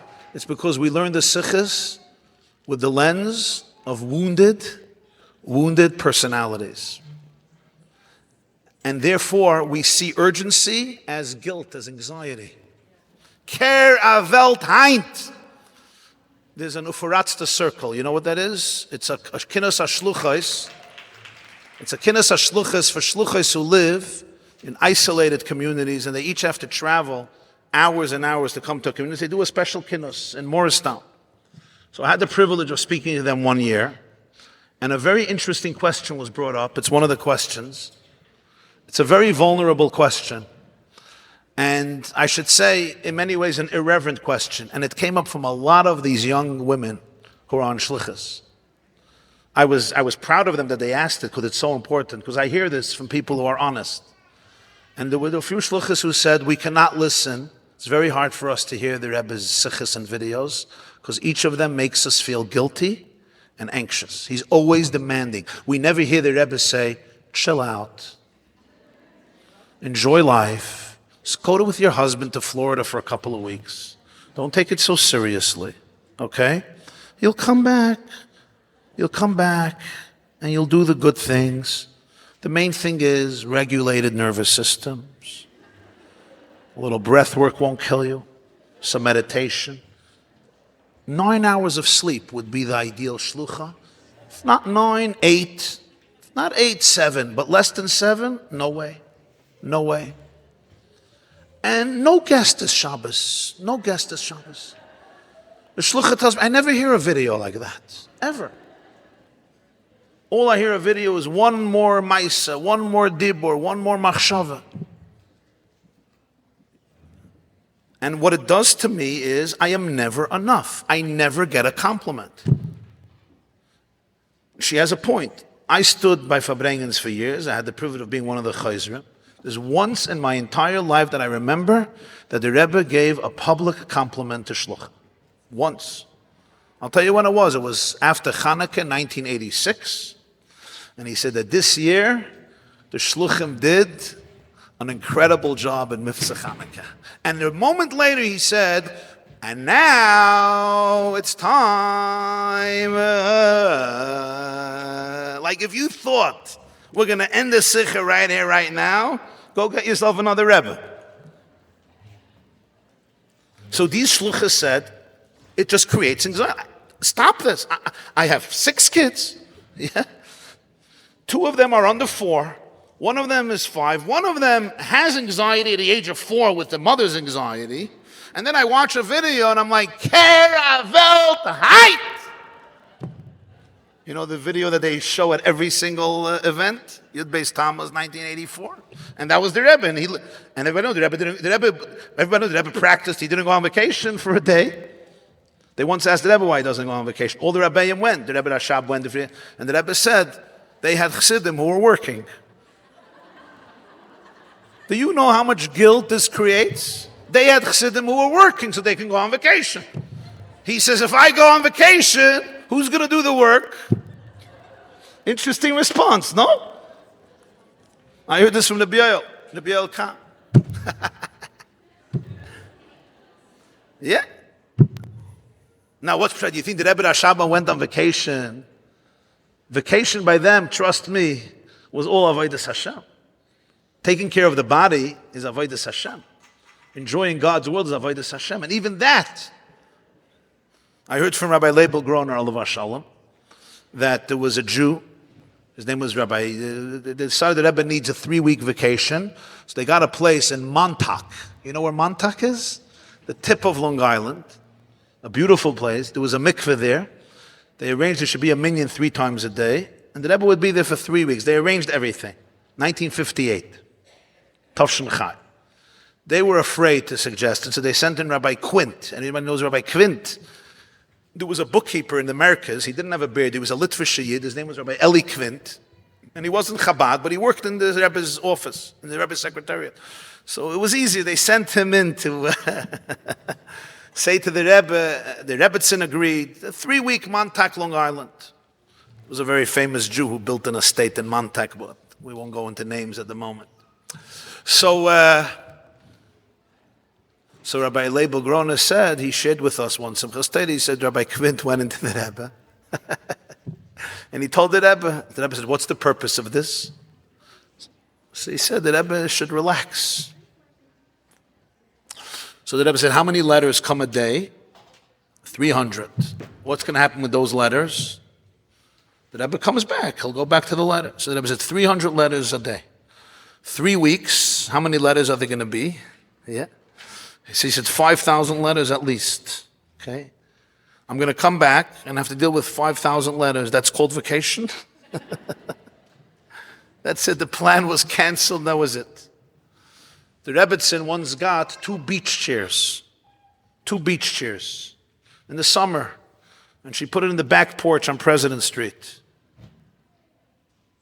I don't remember if I heard this from Rabbi Shalom Gansberg, Allah Shalom, from a label Groner, from one of the people. So the Rebbe came home once, the day that the Rebbetzin got it, and he saw the beach chair, and he sat down and he lied down on the beach chair for, I don't know, 5 seconds, 10 seconds. He stood up, he looked at the Rebbetzin, he laughed, and he said, Yoitze gewen vakatzia. I fulfilled the mitzvah of vacation, and he never again used the chair. He respected it. He was there 10, 15 seconds. Yeah. Now, so what does all this mean? What does all this mean? So that's weird, is I think so this is what these shluchos were saying. So, I'm going to ask God for special Sayad Ishmael. I want to try to heal this tonight. I want to try to heal this tonight, at least a little bit. Just from my own understanding. Maybe I'm wrong, I'm just my own understanding. I don't see it this way. And I'll prove it to you. I watched the Rebbe for many, many years. Did you ever see that the Rebbe looked dysregulated and full of anxiety? Anybody? If you saw him, you know there was a relaxation that you saw. He davened mincha. He was present. He spoke to a child, a person who's urging everybody to do things 24/7 and won't take a day of vacation. Usually these are people who are the most anxious people. They're workaholics. They're incessantly working. They're sleeping the Rebbe slept 2-3 hours a night. He should have been so, not just intense, but anxious. You never saw that. In fact, he always asked, simcha, simcha, simcha. How do the two work together? So here again, I think we have to go out of Galus Judaism and go into Geula Judaism. It's completely different. Mamash the opposite of what people often think. Why do we experience it in a distorted way? Because it's our system that needs healing, which is fine. And then we project that on Chassidus and on Judaism and of course on Hashem, the ultimate culprit, and the Rebbe. Take the Baal Shem Tov. You'll never find a person that exuded such calmness in history. Why? How? They're the ones that Einoid Mulvadoi. Einoid, the whole world is what? Is godliness. It's the same. It's Haba Hatalia. That's the only source of relaxation. And I want to explain to you what I mean. The moment you energetically experience your divine soul, not in your brain, the moment you energetically experience being in flow with divine oneness, you're in the frequency of trust, faith, surrender, and love, what Chassidus calls Einoid Mulvadai. Your animal consciousness experiences your divine flow, as we just learned in this letter. The moment that happens energetically, your entire bliss in life is never about anything but oneness with the source. In fact, the whole Chassidus teaches that there's only one form of bliss and everything else is a distraction. Nothing will ever give you bliss outside of the only source of bliss, which is Hashem. You'll say, no, my phone, I'm going to watch something, I'm going to eat something. Those are all distractions. If you're eating in alignment, The eating will be enjoyable, the drinking will be enjoyable, the exercise will be enjoyable, the vacation will be enjoyable, the hike will be enjoyable, playing Monopoly with your kids will also be enjoyable. You know why? Because it's part of Einoid Mulvadai. And if I'm not in that space, I am distracting myself. I am not enjoying life, and you'll know in 20 minutes you're feeling empty, even if it's the most beautiful landscape in the world. That's point one. But there's a deeper point, another point, and that is as follows. Mozart is considered, I don't know, probably the greatest composer in history. Imagine Mozart grew up in a home without a piano. Where would all of his genius energy go? It would probably, he would be lighting firecrackers, throwing smoke bombs, destroying his school. He was a genius. Without a piano, the creativity wouldn't be harnessed into music. He would have become probably a very, very problematic child. You probably know the story with Thomas Edison, who was sent home by the school, and they wrote a letter to his mother that your son is addled. Anybody has a good English here? You know what addled means? Addled. They don't use the word anymore. Thomas Edison is addled. He's off. Edison had a smart mother. You know, mothers are smart when they don't shut down. So his mother saw the letter. Your son is addled. He can't come back to school. She says to him, the school says they're not equipped to teach you. I'll be teaching you. She gave the world Thomas Edison, and that's why we could sit at night and learn Torah and Farbrengen, because we have light.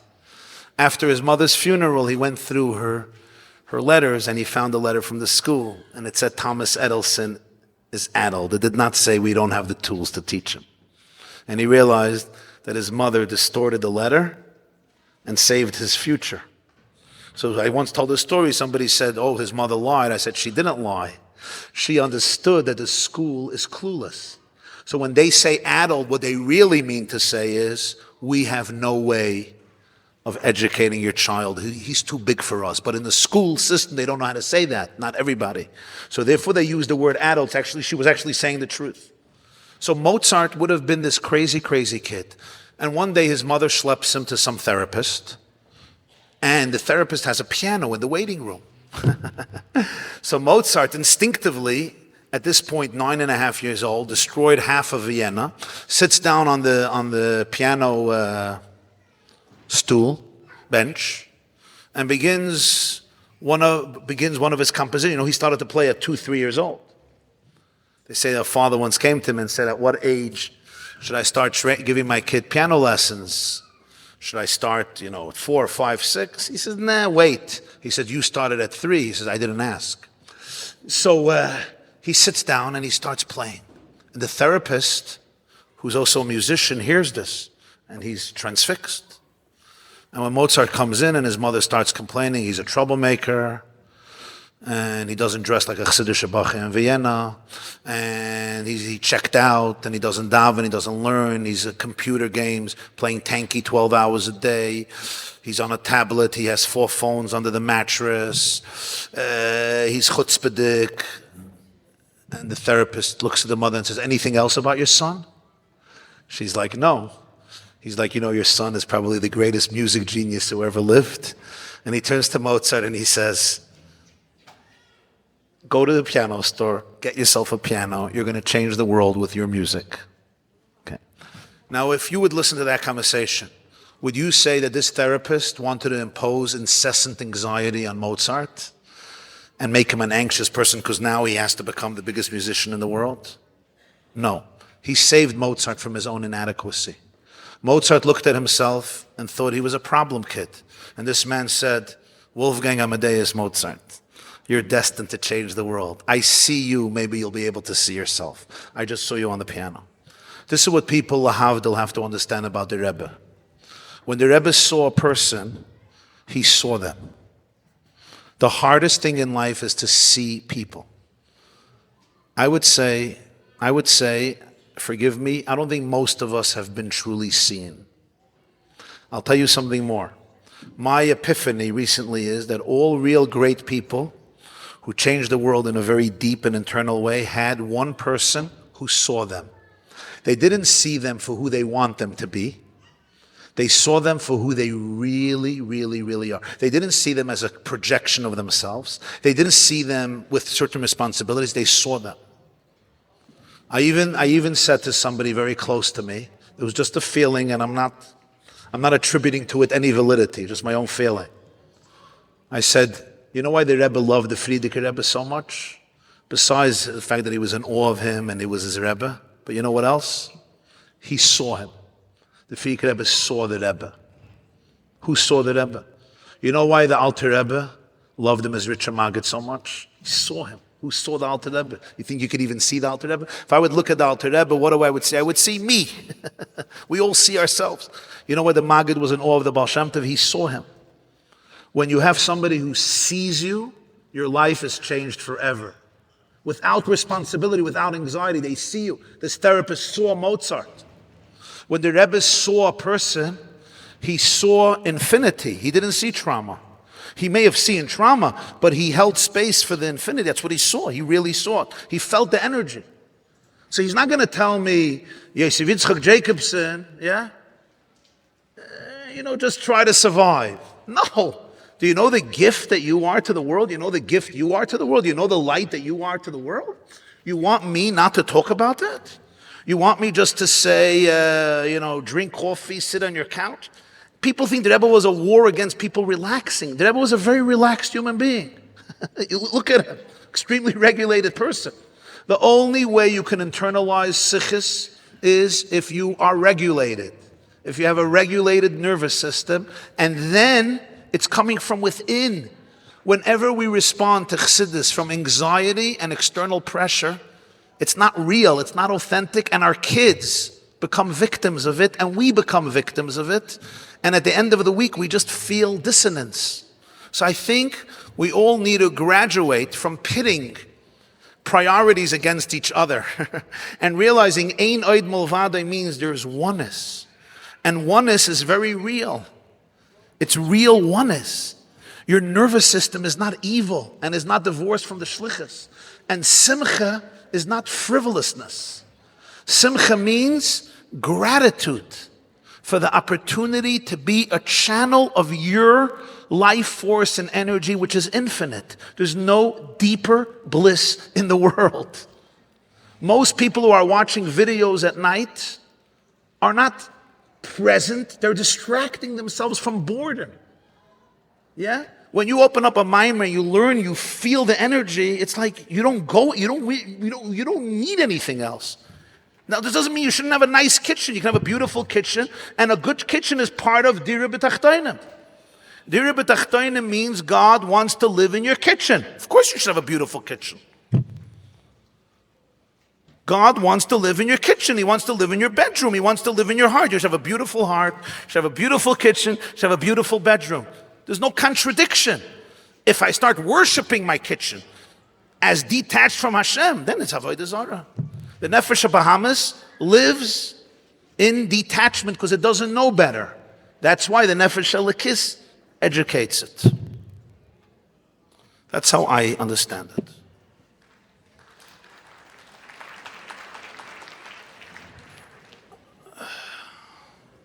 I said I'm going to go till 12, and it's 12:18.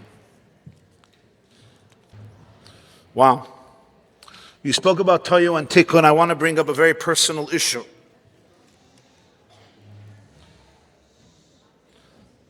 How does the Toyo and Tikkun interaction affect betrayal in a marriage?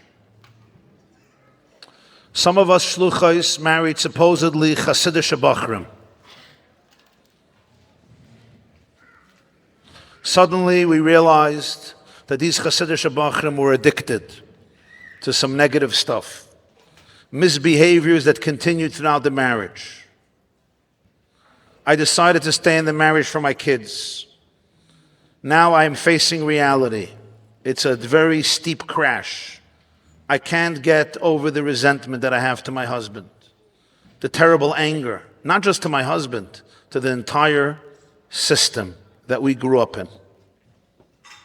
It's the system that allowed him to live fakely, masqueraded as a Chassidish bacher, really completely disassociated from his addictions.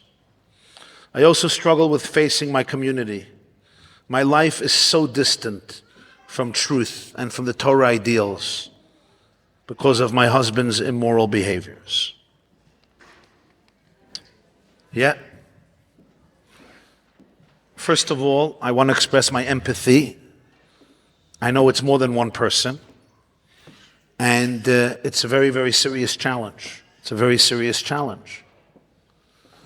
And this is what happens when in our educational system, and even at the Kinnus HaShluchos, instead of addressing things honestly, we want them to look a certain way. A lot of people suffer because of this. And if you don't know that, find out, educate yourself.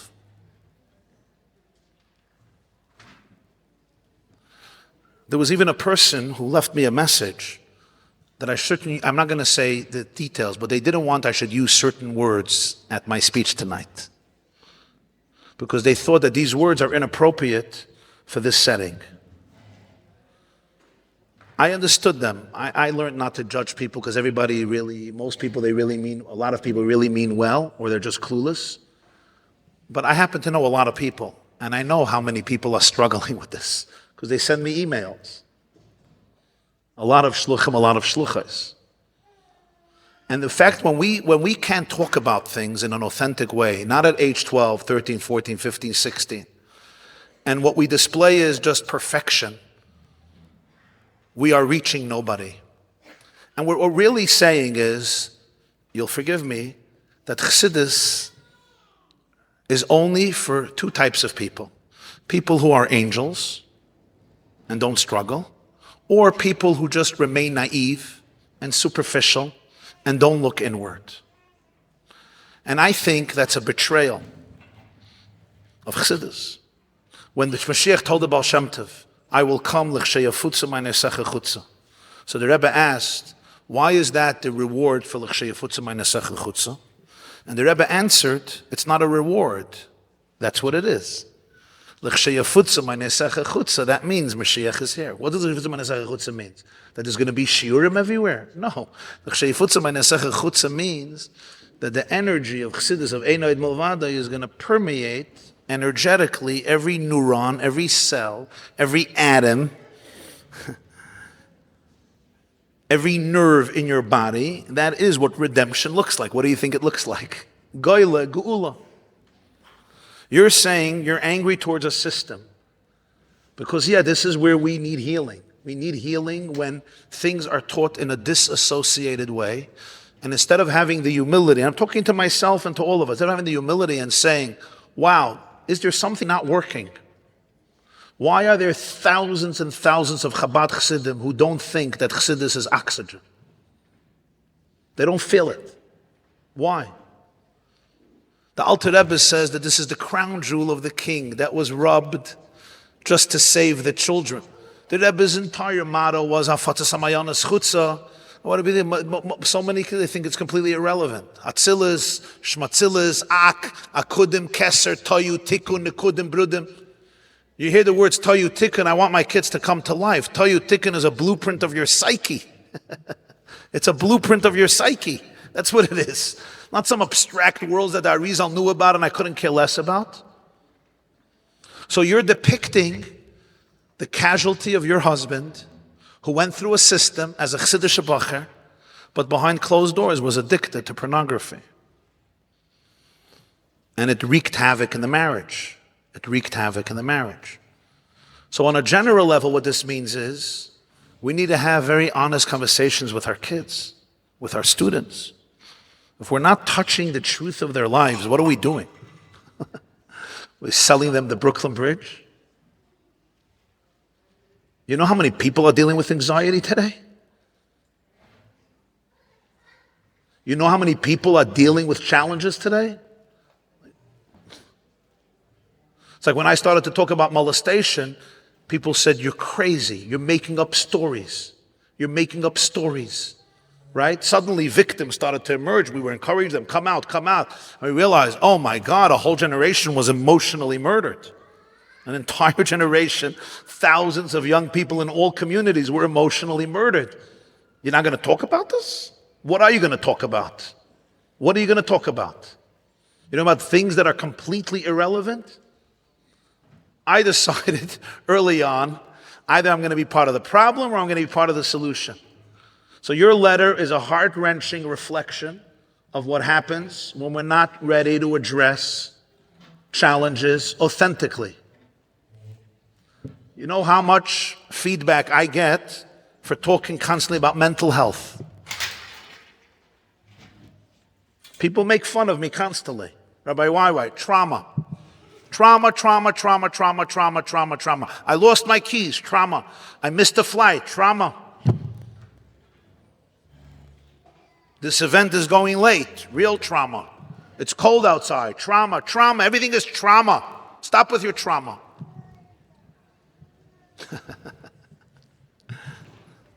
I don't mind. You know why? Because usually people who make fun of me but talking about trauma are the most traumatized, and they're just not ready to look at it. Anybody who dealt with their trauma, how do I know? Anybody who dealt with it is quite grateful. Now it could be that they don't even know, people don't know what they don't know. I get it. We don't know what we don't know. We simply don't know what we don't know. Or we just live in a beautiful bubble, and if it's working for you, as my wife always says, it works till it stops working. It works till it stops working. If it's working for you, good. Gesundheit. I tell people there's a lot of other teachers who don't talk about trauma. Don't worry. You will learn Chassidus with them. It will remain as abstract as you want it to be, and it will completely never use a word that will, God forbid, make it relevant psychologically, because the whole psychology is treif. Fine. Baruch Hashem, there's plenty of shiurim. You don't have to listen to my shiurim. But I see what saves lives. What I want to tell you practically, though, is as follows. Your husband needs a lot of help. Your husband went through something. These things don't happen in a vacuum. Kids don't become addicted to these things for no reason. They become addicted for a certain reason. And your husband needs a lot of healing. Now, and I want you to listen to me here. You need to grieve for a life that turned out not the way you wanted it. You thought you were marrying one man, you ended up marrying a different type of man. And that's very painful, and you need to grieve for that. But I want you to know something else. Under your husband's addiction and deep challenges also lies a very deep secret of light. It's called Oholei Torah. Oholei Torah. He's the one who's going to have to uncover it. This is not his wife's responsibility. He's going to have to go and seek healing. Thank God, God has blessed his generation with tremendous amounts of healing modalities, especially for these types of wounds. There's a lot of good modalities. If he's ready to face his adversity, and he will do the work, he will become a great person. If he's not ready to face it, that's really where the Gehenna is. When you say that you feel like such a hypocrite because your life is so distant from the true ideal Jewish life, I want you to understand something. You need to forgive yourself. Your life is not distant from the true Torah life. Your life is you're dealing with a serious struggle that is not your fault. And even your husband is a tortured soul. I can promise you he's a tortured soul. So it's not about judging yourself that you're hypocrites. It's about having empathy for the fact that he lived a fake life. You know what that did to him? You know what the consequences of living a fake life? You were completely disassociated. If you know about this, living a fake life is the most torturous thing you can do. It's the worst thing. You're like a split person. There's nobody home. You're like a dead man walking. And you suffered because your husband was a dead man walking. So I wouldn't judge yourselves here. It's not about shame and guilt. It's about picking up the broken pieces, looking at them, and asking one question. What does Hashem want from me today? It's not about fitting into any model of what shlichus is supposed to look like. Your shlichus is never going to look like you thought it's going to look like. The success of your shlichus in the future is going to be this. This is my hunch. If your husband does the work he needs to do, and you do the work you need to do, the success of your shlichus will be helping people who have fallen into the moral abyss come back. And then your shlichus will be a priceless gift, because you will both bring tremendous healing to your community. That's what I think.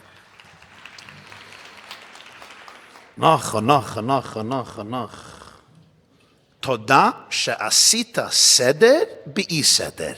יפה מאוד. יפה מאוד. יפה מאוד.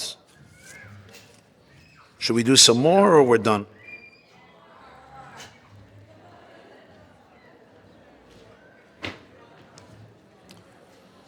This is a tough one. Beautiful questions.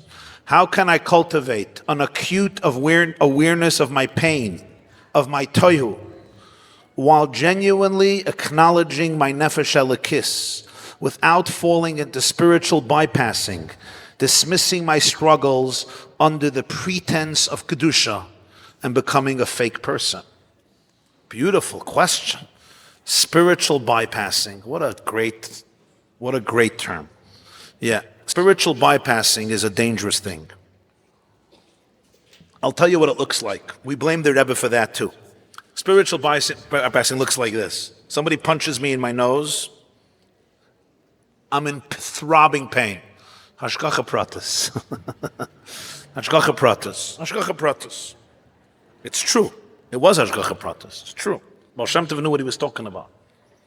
When the Baal Shem Tov said Hashgacha pratis, he felt it energetically. When I'm saying Hashgacha pratis, it's a way of disassociating from my pain and forcing myself what to feel and what not to feel, which means my real emotions go undercover and they come out passive-aggressively and they leak out and wreak havoc, and my husband is going to be the victim. My kids for sure, usually my husband and then my kids together. They will be the victim of your Hashgacha pratis. Because inside, you're a mess. Whenever Judaism and spirituality causes us to bypass what our body is feeling, it's never holy. It's actually a coping mechanism of the animal soul that doesn't want you to deal with your pain. It's afraid. And you have to understand it. It's afraid. The best way for the animal soul to deal with pain is guilting itself into not feeling it. Shaming yourself. What do you mean? Hashgacha pratis. Hashem is good. Everything is good. You don't speak like this. You don't speak like this. I once saw a parent arguing with a teenage child, trying to force them to feel happy. You ever try doing that? And they were quoting the Rebbe. Was even worse. Because now the Rebbe becomes the source of your issues. The Rebbe says you have to be happy. Did that ever work on you? You have to be, you have to be happy. The very sentence already gives me anxiety. What is happiness? Happiness is letting go. Happiness is being in the flow. Happiness is the avodah of liberating myself from my ego and my need to control. Happiness is vulnerability. Happiness is presence. Whenever you guilt yourself into happiness, I promise you, you're a miserable person. And you know it as well as I do. There's no shortcuts. There's no shortcuts. There's no cutting corners. Either we do the work or we don't do the work. Doing the work is sometimes grueling, but it's blissful. I have a mentor who once told me, and I cherish these words, I would rather feel every pain in my heart than shut down my heart and just be a dead person walking on the planet with fake emotions, copying others, and just responding to the energy that I feel is right. I would rather feel every pain in the world in my heart, but it should be open. I can't concur more with that. If you know what I'm talking about, you know what I'm talking about. If you don't know what I'm talking about, you don't know what I'm talking about, which is fine. Which is fine. I found in my life, and I think in many people's lives, because of different forms of suffering that we, our parents, our ancestors went through, a tremendous coping mechanism was the heart shuts down. And we're talking about good people, we're talking about good people. The heart shuts down. And then you learn Tanya, and every chapter is like about the heart. It's like Avas Hashem, Boyeira, Ka'esh, Bachasheka, Vachafetza, Utshuka, V'nefesh Shekeka. What? Where? When? Who feels these stuff these days? Give me cheesecake. Cheesecake, who are you talking to? So it's like great myth of this generation. The Tanya is not for us. Where did we not get the memo? Like the Rebbe gave out Tanya 4 times. When he became 40 years, Yud Shevat 40 years, Rebbe had to give out the Tanya. I asked somebody on Mashpia, why did he give out the Tanya? He's like, he looks like the Rebbe feels we have to go back to the beginning and just start all over again. People don't realize that the famous Sikh of Chavches Nissen, where the Rebbe basically said that everything he did was futile because the Geula didn't come. That's very famous. The Rebbe added a line that's not so famous. I don't know if you know what he said. He said, everything I did to bring the Geula was lehevel v'larik, it was futile and unsuccessful. And then he said, but there was even a bigger failure of mine. V'oid v'ikr.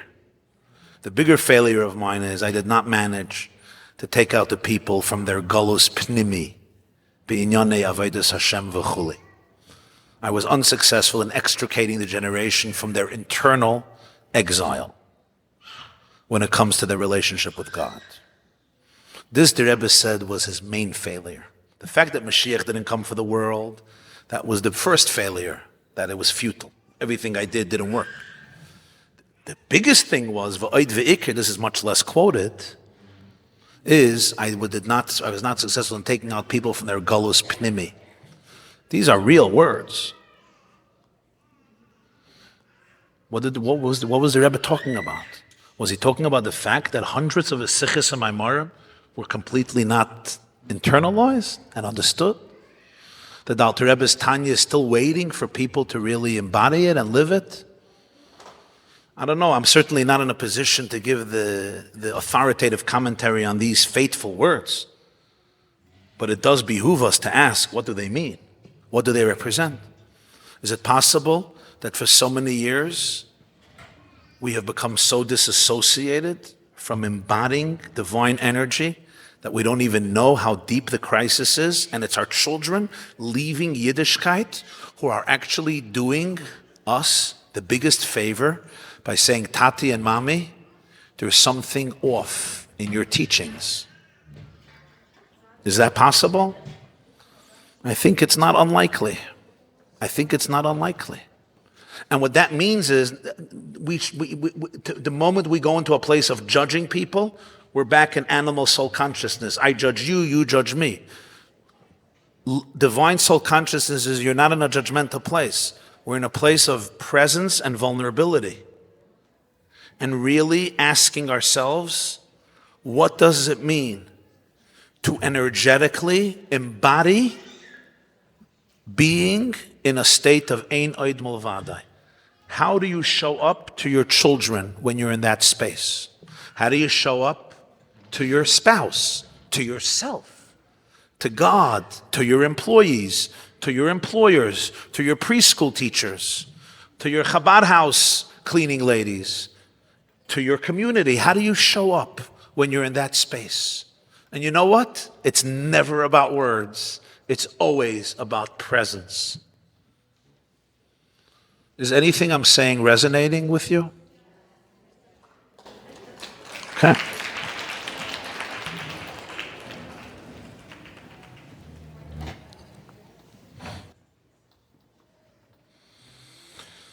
It's not possible to do inner work and being on shlichus and dealing with a family.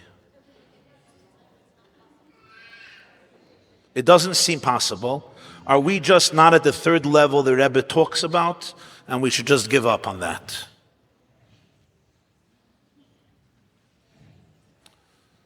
Is shlichus anything else but taking this letter of the Rebbe and teaching it to the world by first experiencing it, I don't think there's anything else in Shluchos. Yafutzu meinesecha chutza, I heard from the Rebbe, means chutza, he said, is emotions relative to intellect. The first chutza is emotions. Once it's in your emotions, now you can bring it to Montana, Oklahoma, California, and I'm not going to do a roll call now. You get it. Okay? You'll have a roll call on Sunday, Be'ezer Hashem, in the most professional and efficient way. Then you can go to chutza. When you're feeling it in your bones, it's a gift. You want to share it with people. It's like, wow, this is incredible stuff. This will heal your marriage. This will heal you. This will heal your relationship with your kids. This will make you a person who's in a place of bliss and joy rather than a place of torture and misery. So I beg to differ. When you say the third level is not applicable to us and we should just surrender to live a life of quiet desperation and spiritual mediocrity, I beg to differ. I know family is a big responsibility. What does it mean to be connected to family? This is the work that allows you to be connected to family. If I sit down on the floor and I play with my boy a game and I have anxiety, I should be learning, I should be davening, I should be teaching, I should be doing this, I should be doing that. I'm a chassid. Monopoly? Really? Mega Monopoly? Mega Monopoly? Really? Which sikha does that say? Sit on the floor and play Mega Monopoly. I never heard that in any sikha. Really? So this is the pop psychology of 2025. Shluchos is playing Monopoly with your kids. Really? Is that a sikha from Tafshin Chai, Tafshin Nun Beis, Nun Aleph, or maybe it's the sikhas from Tafshin Pei Hey that you invented? You know that guilt that comes in? But it's fake news. If I'm playing Monopoly to connect to my child, there's no deeper shlichus than that. We have been here for the whole world. We have been here for the whole world, right? Shluchim have spent nights with students till 5 a.m, listening to their pain with empathy. What about my child doesn't deserve connection? Your child doesn't deserve that connection? What does being with family mean if not working out my own toyo and tikkun and my own anxiety? What type of other presence does my child need? My child needs I should buy him a phone and put him in front of a screen and take him on a beautiful vacation. I mean, that's great. But what my child needs more than anything is a beating heart of his father and his mother. What your child needs more than anything else is a mother who's joyfully present. A mother who's not getting triggered because the child is struggling with something, and her way of coping with this struggle was shutting it down. So now she's busy shutting it down in her child because she never worked out her own stuff. Isn't that happening so often? Your child is experiencing something. It's triggering what happened to you when you left home and came to Beis Rivka at 14. You dealt with it a certain way for the last 28 years. God bless you. Suddenly, the symptoms in your child are coming out.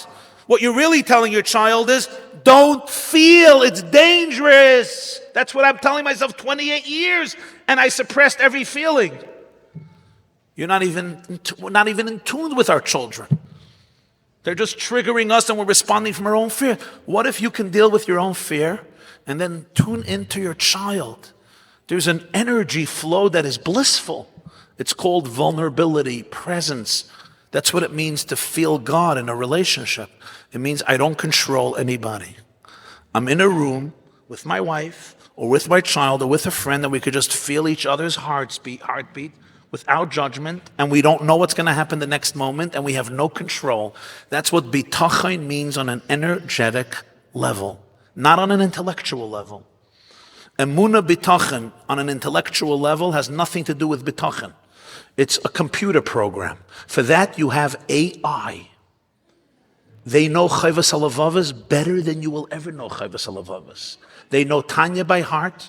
A shliach sent me something. He said he put into AI, I want a sermon on Parshas Shlach, Rabbi YY style.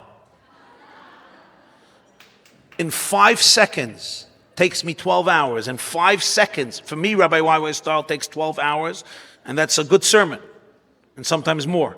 And this Fahakta AI is copying me, and in 5 seconds, he produced the good jokes, good stories, good humor, psychology, of course, the forbidden fruit, spoke about emotions, all the horrible things. He spoke basically, the speech was the Meraglim, that they were all paralyzed by fear and what fear does for people. And I read through the speech. I'm like, it's Rabbi YY style, no question. Good jokes, good stories, good message. But when I finished, I said, but it's not me. Yeah, there was no soul. There was no soul. It had all my style, kosher style, which is not kosher.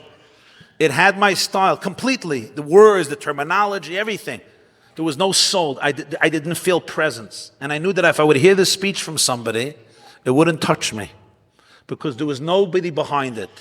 AI is not living what it's saying because it was born genius and it didn't need attachment. It didn't suffer from emotional neglect. I want to tell you something about a shlucha who wrote me an email not long ago. I do a Hasidus class a few times a week in the morning on the yeshiva.net, and a lot of shluchas listen to it, especially young ones. And they write to me a lot about it. And they get it very, very deeply, very deeply. And we learn real Maimarim. Those of you who follow, we just finished Basi Lagani, 10 Shiurim. It's real stuff. Tzimtzum. It's good stuff. So a shlucha wrote to me something. It was about a shir where we were learning a lot from the Alter Rebbe, from the Rebbe. She wrote what it did for her and how it changed her view and it opened her up to who she is and who she really is. Because learning Chassidus, when you learn it with your heart, there's no better bliss in the world. Nothing compares to it. If you feel it, if you don't feel it, it's torture. It's dead. If you feel it, it's beyond incredible. It's an infinite gift. I finished learning the Torah. I kissed the page and I just thanked the Alter Rebbe for being a channel for Ein Sof. In any case, so she writes to me as follows. I took the email, I read it to my wife afterwards. It was so moving. She writes to me as follows. As a young shlucha, the big dream is to build a preschool. And I don't have to tell you, building a preschool is not easy. So she went, I think, to a 2 or 3 day seminar by a professional preschool builder to teach how to make a preschool in your community that is both going to generate revenue, create consciousness, and of course educate priceless Jewish children. And she told me, and it was really good. It was a woman, a pedagogue, and she went through everything, the emotional side, the practical side, administrative, educational. She really had her stuff together, and it was a clear, very good PowerPoint, and it was very educational information. She said, after this seminar, and everybody was pumped up to go home and do it. I'm going to create the best preschool. And then it's going to be, of course, on your Facebook posts, and all the shluchas are going to be like, wow, this is the quintessential preschool 2025. One of the women asked this person who's been running the preschools and building preschools and said, what's the price for my own children of running a preschool? An innocent question. And she gave a laugh and she said, you're going to have to forget your children. You're going to have to forget your children. If you want my model of success, somebody else raises your children, you come home late at night, and even at home, you're running a preschool, and then you create, a prima donna, creme de la creme preschool that everybody will talk about for generations. But other people will raise your children. Hopefully your husband is a good guy and he knows how to get along with your kids. And the shlucha wrote to me. She said, because I learned Chassidus and I tried to experience it, the moment she said that, I looked into my heart and I knew it's not what God wants for me. This is not my shlichus. This will be a betrayal of my shlichus because I have a lot of children. And if each of those children is not the first priority of giving all the love in the world, ultimately, I'm not in tune with the truth. I'm just busy distracting myself with a big center and a big infrastructure because it's much more attractive than staying home. And she told me it changed the course of her life. Now, I'm not saying this as advice to anybody, because having a preschool and educating children and teaching them Aleph, Beis, and Shema Yisrael, I don't have to tell Shluchos what that does both in earth and in heaven. What was, however, so moving was she didn't compare herself to anybody. She didn't need validation from anybody. She also didn't feel guilty and shameful.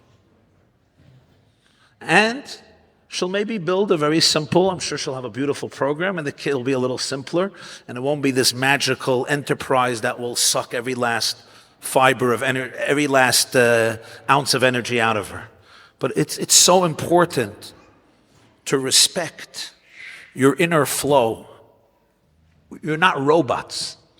And being a robot is not something that inspires people.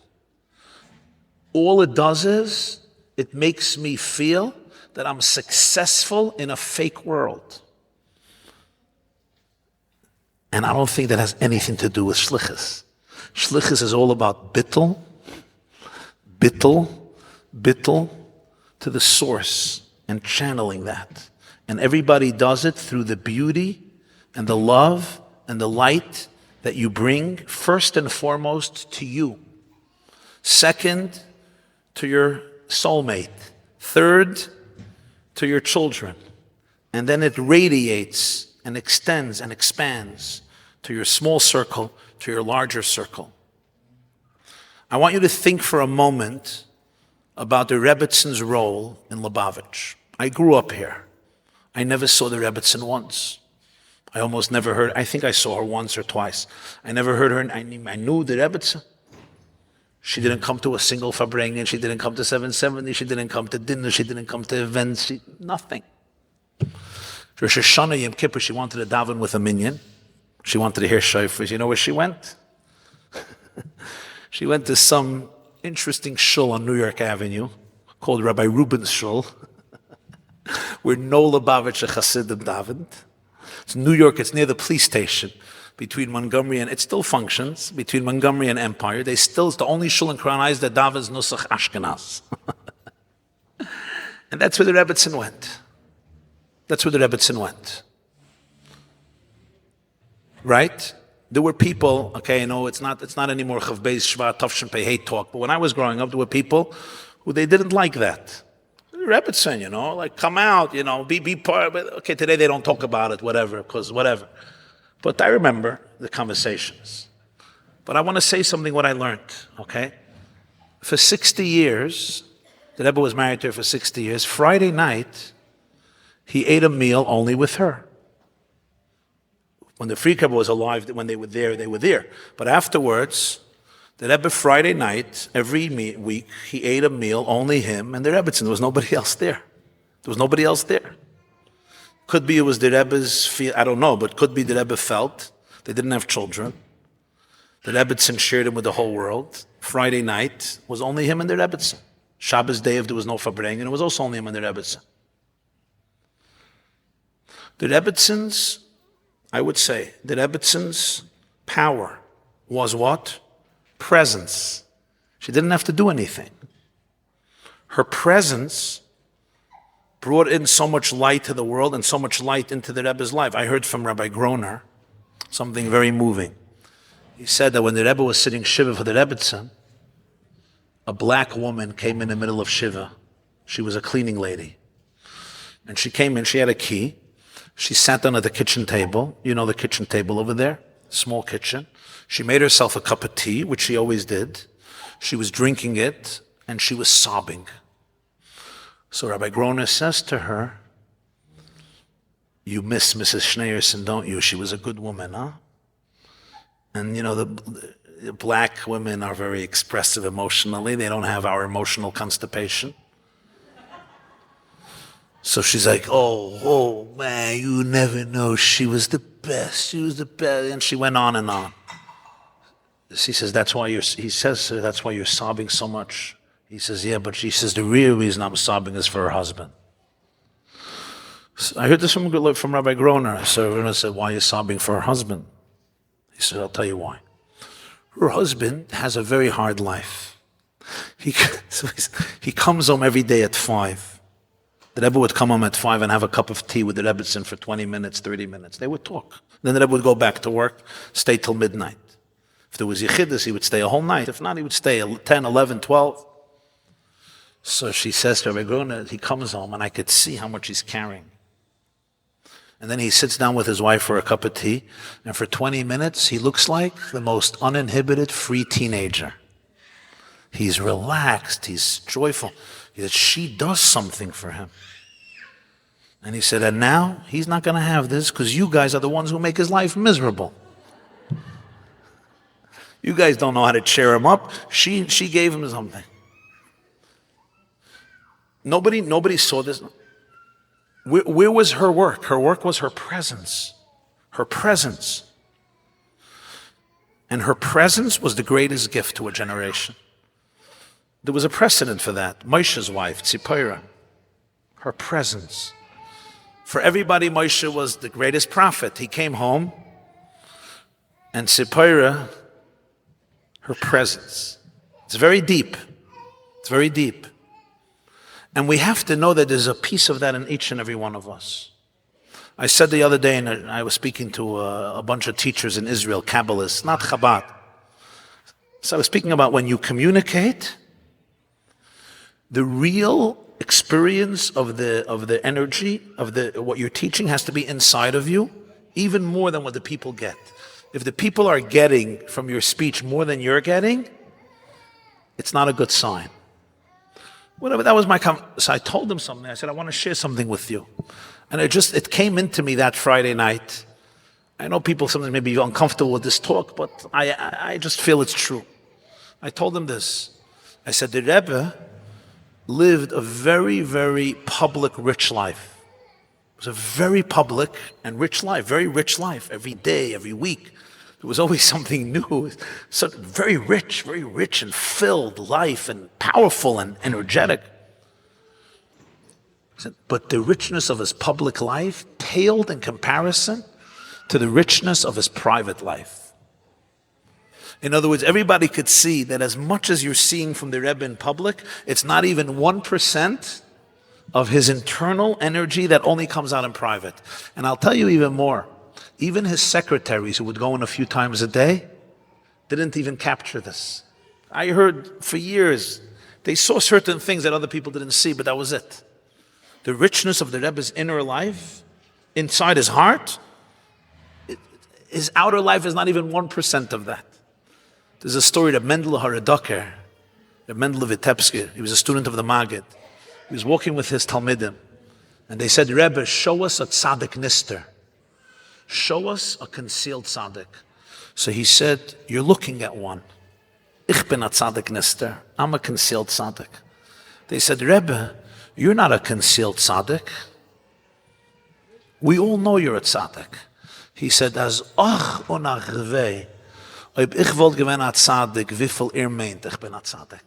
Woe unto me if my level of righteousness and tzidkus was as much as you think I'm a tzaddik. I'm a concealed tzaddik. I want to say this about each and every one of us. Yeah? You're all tzaddikim in the open. You're all real tzaddikim for the world. Everybody knows that. But I want you to give yourself the respect to know that you're also a tzaddik nister. Your personal life is not only as valuable as your public life, but it's really where your life happens. Because what people are getting from me will only be a glimmer of what I'm experiencing. So when I'm investing most of my energy this way, two things happen. First of all, they're not even getting me, they're getting my external facade. And second of all, I am exhausted every day because there's like a split. What it means to live with Chassidus is to completely change that. You're a tzaddik nister. A tzaddik nister means your real life happens inside. That's where your real happens. Dr. Twersky of Ashalom spoke about his struggle with self-confidence, which is a real thing for many of us. And the doctor told him he has to go into a spa for 30 minutes to a bathtub, hot. And he was looking forward to it. He goes into the bathtub, and now he's looking for a magazine to read. So he asks the attendant, "You bring me a magazine?" "No, the doctor said you can't have anything." He says, "A book, a phone, garnished." He said, "For 3 minutes it was enjoyable. After 3 minutes it was torture. What am I doing?" And then he realized that he was so bored with himself. He always needed something to distract him from himself. It's like, wow, I find myself so uninteresting. How pathetic is that a man who wrote 70 books on self-esteem finds himself so boring. And then he realized, I have to change my life. So this is not about chas v'shalom depriving the world from the gift. On the contrary, it's about truly respecting the richness of your inner avodah, because that's where we work it out, and then when I radiate that, it's so powerful, it's so authentic, that people will be gravitating to you like bees to honey. And you'll be the honey, and hopefully they won't be bees, but you get the point. I'm going to wish you all tremendous hatzlacha in your shlichus and in your personal lives, and may we all have the courage, the wisdom, the confidence, and the serenity to be able to truly hollow out our insecurities and egos and become channels for the Ein Sof, for the infinite light and love to flow through us, and indeed fulfill our mission of filling the world, Malach Haaretz, with divine awareness like water covers the sea. And may we all see it with our physical eyes. V'sachazena ineinu b'karav mamish, and as the Rebbe would say, take it from miyad mamish. Thank you.